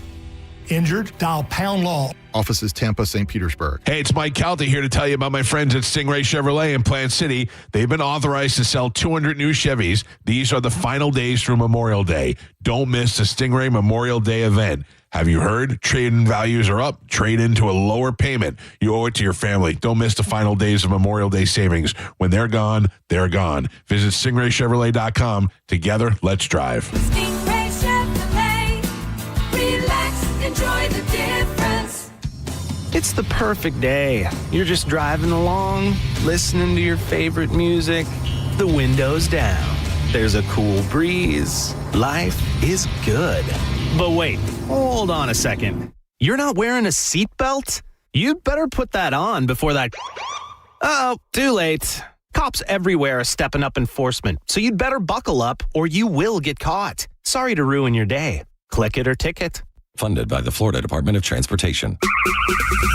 2001 Odyssey is Tampa's #1 nude club on Florida's West Coast with over 300 of the hottest exotic dancers. 2001 Odyssey has been voted the #1 nude club by Best of the Bay. Check out the world-famous 2001 spaceship and encounter the wildest dancing in Tampa Bay. The after party happens every night. Full liquor next door. 2001 Odyssey, 275 in Raymond James Stadium on Dale Mabry, better known as the Strip. John Senning here for the National Aviation Academy. Are you somebody who's kind of been putting off making a change in your life? Well, stop that today. If you hate your career, if you hate your dead-end job, how about a career in aviation maintenance where you'll be trained working on jets and planes and engines and all sorts of flying objects? The next class starts June 15th. You don't have to wait. June 15th. The next class starts. You can change your life today if you go to youfixjets.com. That's youfixjets.com. Change your life with the National Aviation Academy today. For information about our statistics, go to naa.edu/success. AutoNation Toyota Pinellas Park knows that the joy of having a car is in the going. That's why we have prices you can trust on an incredible selection of your favorite new Toyota models. Camry, Corolla, RAV4, Tacoma, Tundras, and more. Plus all your favorite pre-owned cars and trucks. We even offer exceptional service done by our expert techs. No wonder people come from St. Petersburg, Clearwater, Tampa, Largo, Seminole, and Gulfport.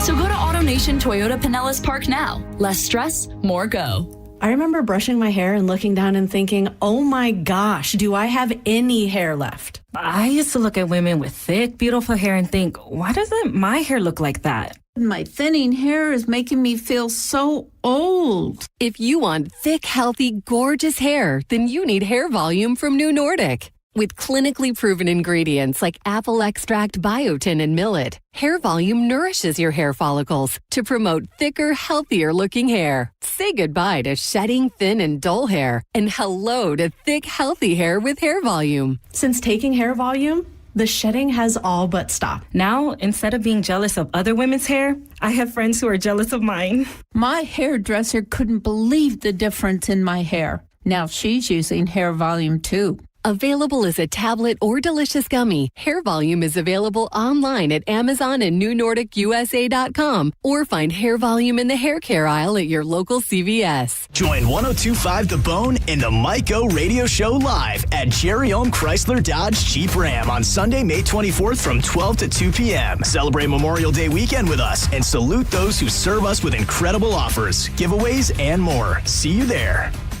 Injured? It's your case. Own it.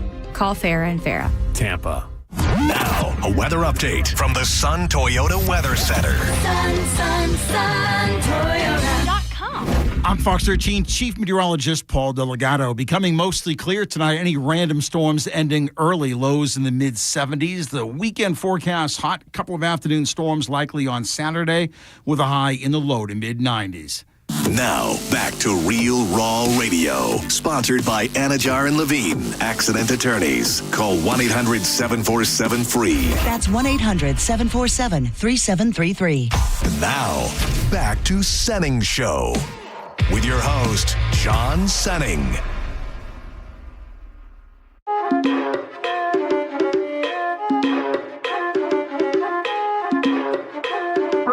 I'm stylish. Talk big t-shirt, Billy. Watch on my wrist, but I want that diamond. Talk crazy when I pull up in sight. Mile high, run that back, I'm stylish. Talk big t-shirt, Billy. Senning Show. John Senning will be back on Tuesday after Memorial Day. I'm his co-host, Dizzy. You can find me at Dizzy for Mayor, all forms of social media. I'm here with my boy, Pat. And every time, and you can find him at Pat Approved, every day after 3 o'clock, we got Drew Garabo. Said it right. Hey, well done. I hope you don't mind that I didn't move to Ian's microphone. I just never get to see Joe, and like, you know, I wanted to kind of maintain the intimacy between us. Oh, you're not. Is he on? Is he up? He's on. He's on and up. Yo. You got me? Yeah. Yeah, I don't mind it at all, Drew. Good. All right. Good. Because I'll move over there if you need me to. But like, we never get to experience this anymore. Yeah, I was gonna ask you to move because I like to see who I'm talking to. Yeah. But I was like, you can't break this up. He's fine. So before the break, talking about something that I love to talk about, which is shows, movie, film. Love to get into the weeds. Love to dive into it, theories, everything. One of the questions I had was, what is a TV pilot that just hooked you? Yep. There's a lot of them, I'm sure. And obviously, what you find funny, I might not funny, subjective. But I think there's a lot of things, and we are still in the mix. I feel bad for you, son. I got 99 problems, but a bitch ain't one. On the... So... Yeah. The show I'm going to throw at you because I don't think either of you are going to pick this one. I'll say it first. I saw this years ago when I was still with my ex in Canada. It was literally after a Halloween party. We came back to the house, and we were catching it in the middle. And I remember watching it, and I go, what zombie movie is this that I have never seen it, but I'm so intrigued about? And come to find out, it's a TV show, and it replayed back to back, and we started from the beginning. And the pilot episode felt like it could have been just as an episode, if you extended it, just one good movie about zombies. And that's The Walking Dead. Yeah, Rick wakes up in the hospital, right? And then the bicycles. I still remember. Yeah, that was a great pilot. Yeah, and what I liked about it is because, like, it didn't just dive into zombies are everywhere. This is what's happening. It was a slow burn, and a guy wakes up not knowing what's going on and slowly realizing, oh, the world went to S while I was presumed dead, fighting for my life. Yeah, he's in a hospital, right? Yeah. Coral. Yeah, Coral. The show went on, and it did pretty good. There were up and down seasons, but it definitely hit a wall at some point. I want to say it was a little before they introduced Negan, and then when Negan came, great scene, but went downhill after that completely. I gave up way earlier than you did. Oh, I think really? The moment that it was like, ring, ring, hey, Rick, it's Dead Laurie. I'm like, okay, this is stupid. I'm out. I would 100% agree with the prison dumb. being dumb because it's just like the storylines are like, what are we doing here? Right. What are we doing? They picked it back up, though. They got some good stuff with Vashon. Was that her name? She had the human slaves. Michonne? Michonne, Yep. yeah. That was cool. I bailed out before Negan came along. And I think what also got me off of it is I found out as it went on, it's a graphic novel by the same guy that writes the show, wrote the comic Invincible, which love that cartoon. It's an adult superhero cartoon, very dark. And I got enthralled in that. I just read it all the time, and I was way ahead of the comics. Spoiler alert, in the graphic novel, there's a tie into zombies and aliens. Oh. And it's almost like the aliens sent zombies down to F of Earth, if I remember correctly. Really? You guys both love TV shows, I'm sure. Drew, I'll start with you because you are a huge TV show fan, and we talk a lot about TV. Okay. what's the pilot that came to your mind first? Well, I'm glad you asked, and I would give you a better answer or a different answer starting at 4 o'clock when Drew Garabo Live is on. But since I'm on Senning Show right now, I feel like I have to represent in absentia John Senning. Okay. So I'm going to give you an honest answer, but it's really, I think John would say these are the two best. Okay. I wouldn't disagree with either one of them. And they both have the common link that Kyle Chandler plays a role in both pilots, an actor we definitely love. Okay. I know both of these already, and I love this. Yeah, you do. Full eyes, clear heart, can't lose. Yeah. Full heart, clear eyes, can't lose. What is it? Clear eyes, full heart, can't lose. I didn't watch this show, but I know which one he's talking about. You've never seen Friday Night Lights? Same reaction. Joe, have you seen? No.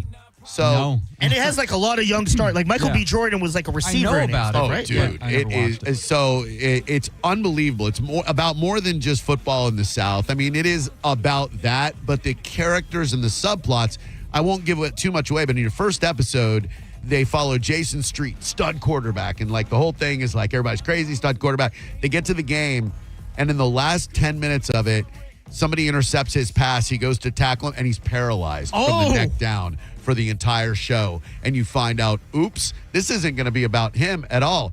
Ends up being about Matt Saracen, his fill-in for the rest of the seasons. And it's a brilliant pilot and a great, great show. Taylor Kitsch. He's the guy you're talking about that takes over. No. Tim Riggins is like this long-haired, hunky, slightly alcoholic defensive player who they put in a fullback every once in a while. But yeah, Taylor Kitsch is outstanding. Tim Riggins. Now, the second show, I'm not going to spoil it because I'll let you describe it, but you and John put me onto it, if I'm not mistaken. Yeah. And I remember watching the first episode, and it was kind of along the same lines, without spoiling what Drew's about to present, is there's something that happens where you go, wait a minute, what is happening? So the second one is Mayor of Kingstown. Mayor of Kingstown. And the best kind of pilot is where they lead you down a path you think you know what this show is about. Remember V when we were kids? Like they have that whole first episode, and then at the end, it's like, oh my God, that's a reptile person, you know? Yeah. I love that so much. And Mayor of Kingstown, look, Taylor Sheridan pretty much has every show on television. And if you don't love Yellowstone,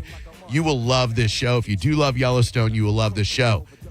Kyle Chandler, again, the first episode is about him and how he is the mayor unofficially of this prison town. He's the conduit between the prison and the town outside, keeps the peace with Bunny, a gangbanger on the outside, has COs on the inside who are crooked. Brilliant. And then at the end of the first episode, they kill Kyle Chandler. Crazy. And the show ends up being about Jeremy Renner, his brother.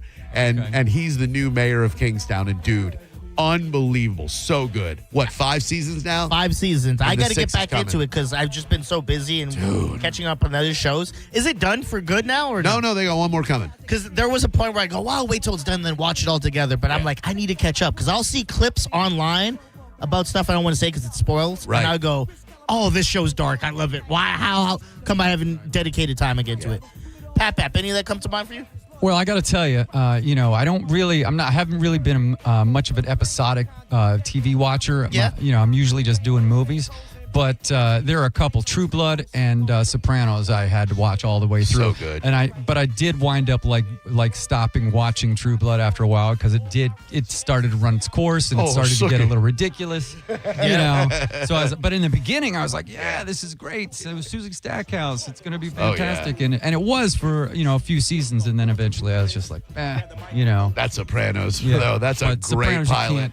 And you got to watch it to the end. And the other one was Mad Men. I had to watch Mad Men all the way. Never watched that. Neither never did I. did? And I feel like that's a show that you and me would probably like. I know. I don't know what my obstacles. John Hamm, right? Yeah. He's so good. God, his new show, Your Friends and Neighbors, on Apple TV. Yeah. He's great. I'll have to check that out. He's such a good guy. I mean, what a stud. So the other two I was thinking of, and Drew, my bad if I'm about to tell one that you're going to bring up in the 4 o'clock hour.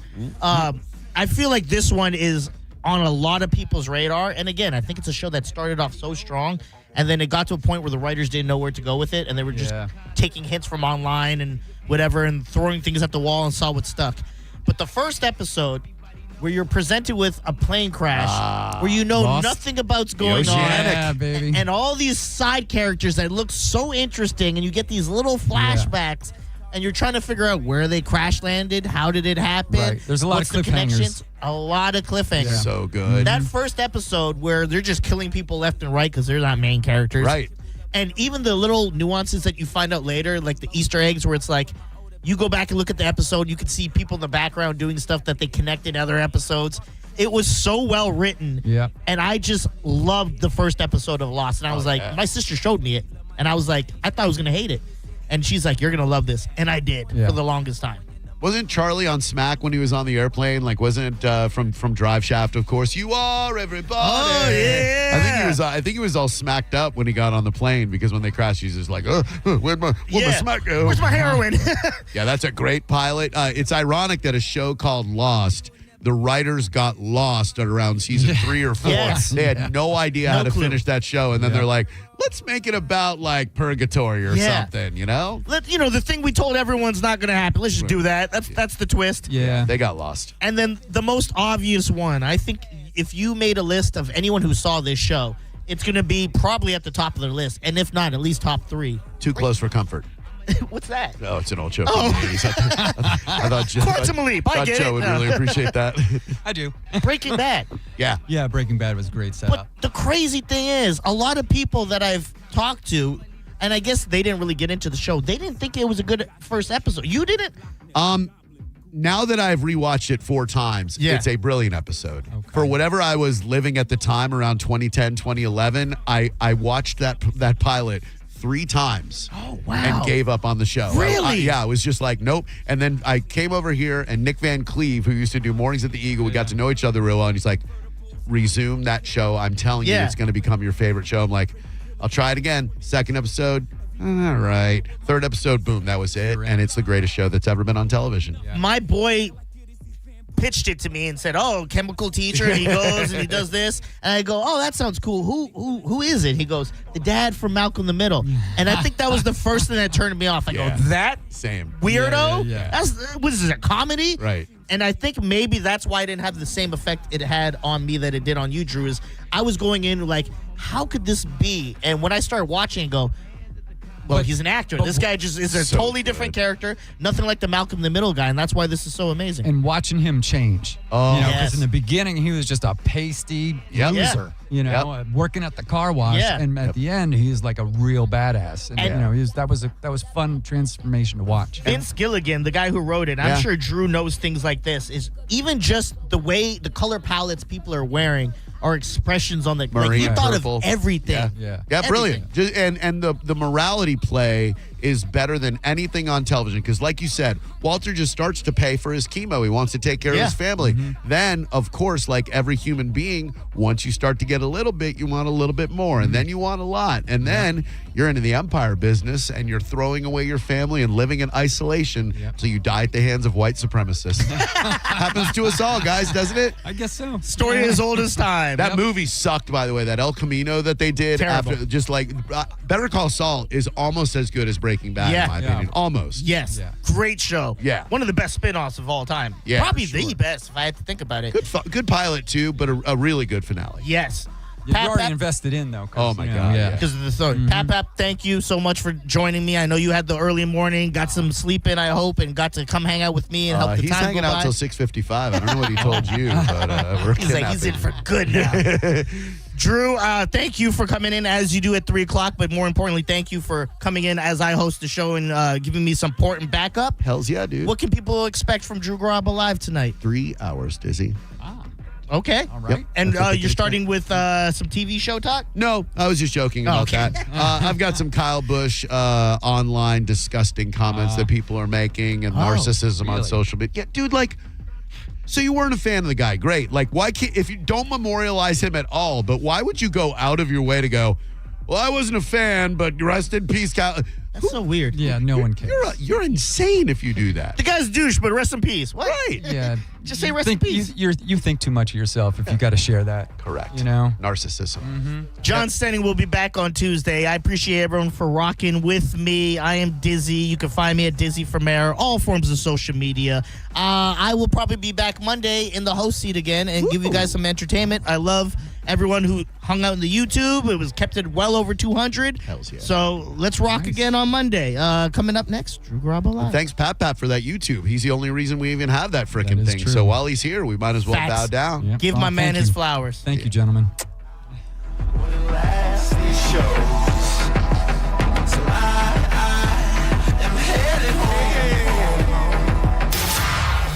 listening to Senning Show on 102.5 The Bone. We are Real Raw Radio. 102.5 The Bone. 102.5 The Bone presents the Florida Rock Symphony Summer Concert Series at Ruth Eckerd Hall. You want to rock? We've got your rock right here. And we're making it fancy with a symphony. Come see a live rock orchestra playing all the hits of Led Zeppelin. June 27th, Journey. July 17th, both featuring American Idol finalist Konstantin Maroulis, plus David Bowie. August 7th, you can see all 3 shows starting at only $99. Tickets are on sale now at rutheckerdhall.com. Bust out your best tuxedo t-shirts and get ready to rock. For more details, go to theboneonline.com.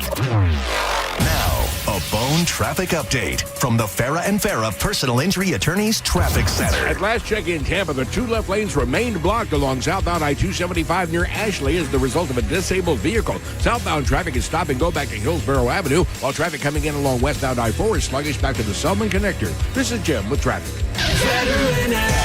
This is Mav, spokes eagle for Veteran Air, the home services company proud to serve you. Did you know eagles fly on water too? That's right, we use our wings like oars, like a feathered kayak. So if you need help with the water in your house, remember, Veteran Air has expert plumbers ready to cruise over and help with your emergencies and projects. For a limited time, you can get $50 off plumbing repairs of $250 or more. Learn more at veteranair.com. Veteran Air. Well, you can set my truck on fire and roll it down a hill, but I still wouldn't trade it for a Coupe de Ville. America is turning 250, and Furman Ford is celebrating with serious American value. What does that mean for you, you ask? Now, through July 6th, you pay what a Ford employee pays on select new 2025 and 2026 Ford trucks and SUVs. That's huge savings on the Ford trucks and SUVs built for hardworking families, small businesses, weekend warriors, and everything that makes America move. Furman Ford has over 250 new Fords to choose from. These guys do business the right way. I got my Bronco there, just got my wife a truck there a couple weeks ago. No addendums, no forced add-ons, and no surprises. And if you're in the need of service, you can't make it to the dealership, Furman Ford's mobile service comes to your home, your office, or anywhere. I'm talking oil changes, tire rotations, batteries, certified techs, genuine parts, quality work, right at your doorstep. Check them out on US 19 in Clearwater, the big, beautiful showroom, or at FurmanFord.com. You've got to go see Bob Murray and all my friends. Give a shout out to Rocco as well at Furman Ford, and let them know that John Senning sent you.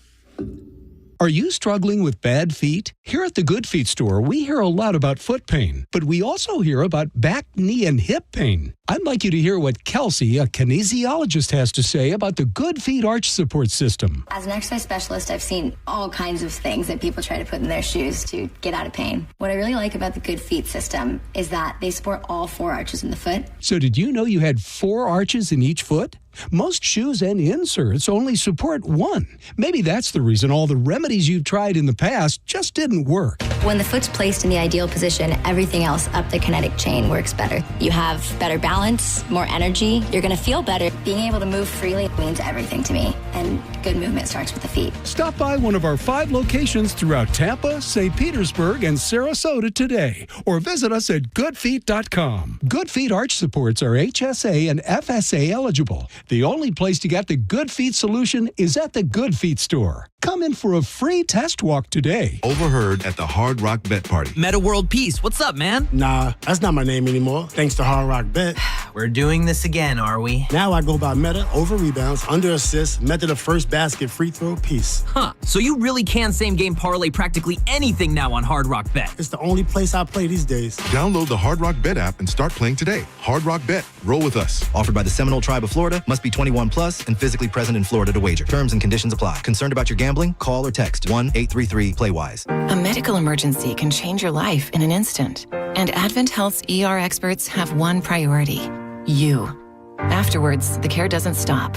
What comes next matters just as much. The choices, the milestones, the living.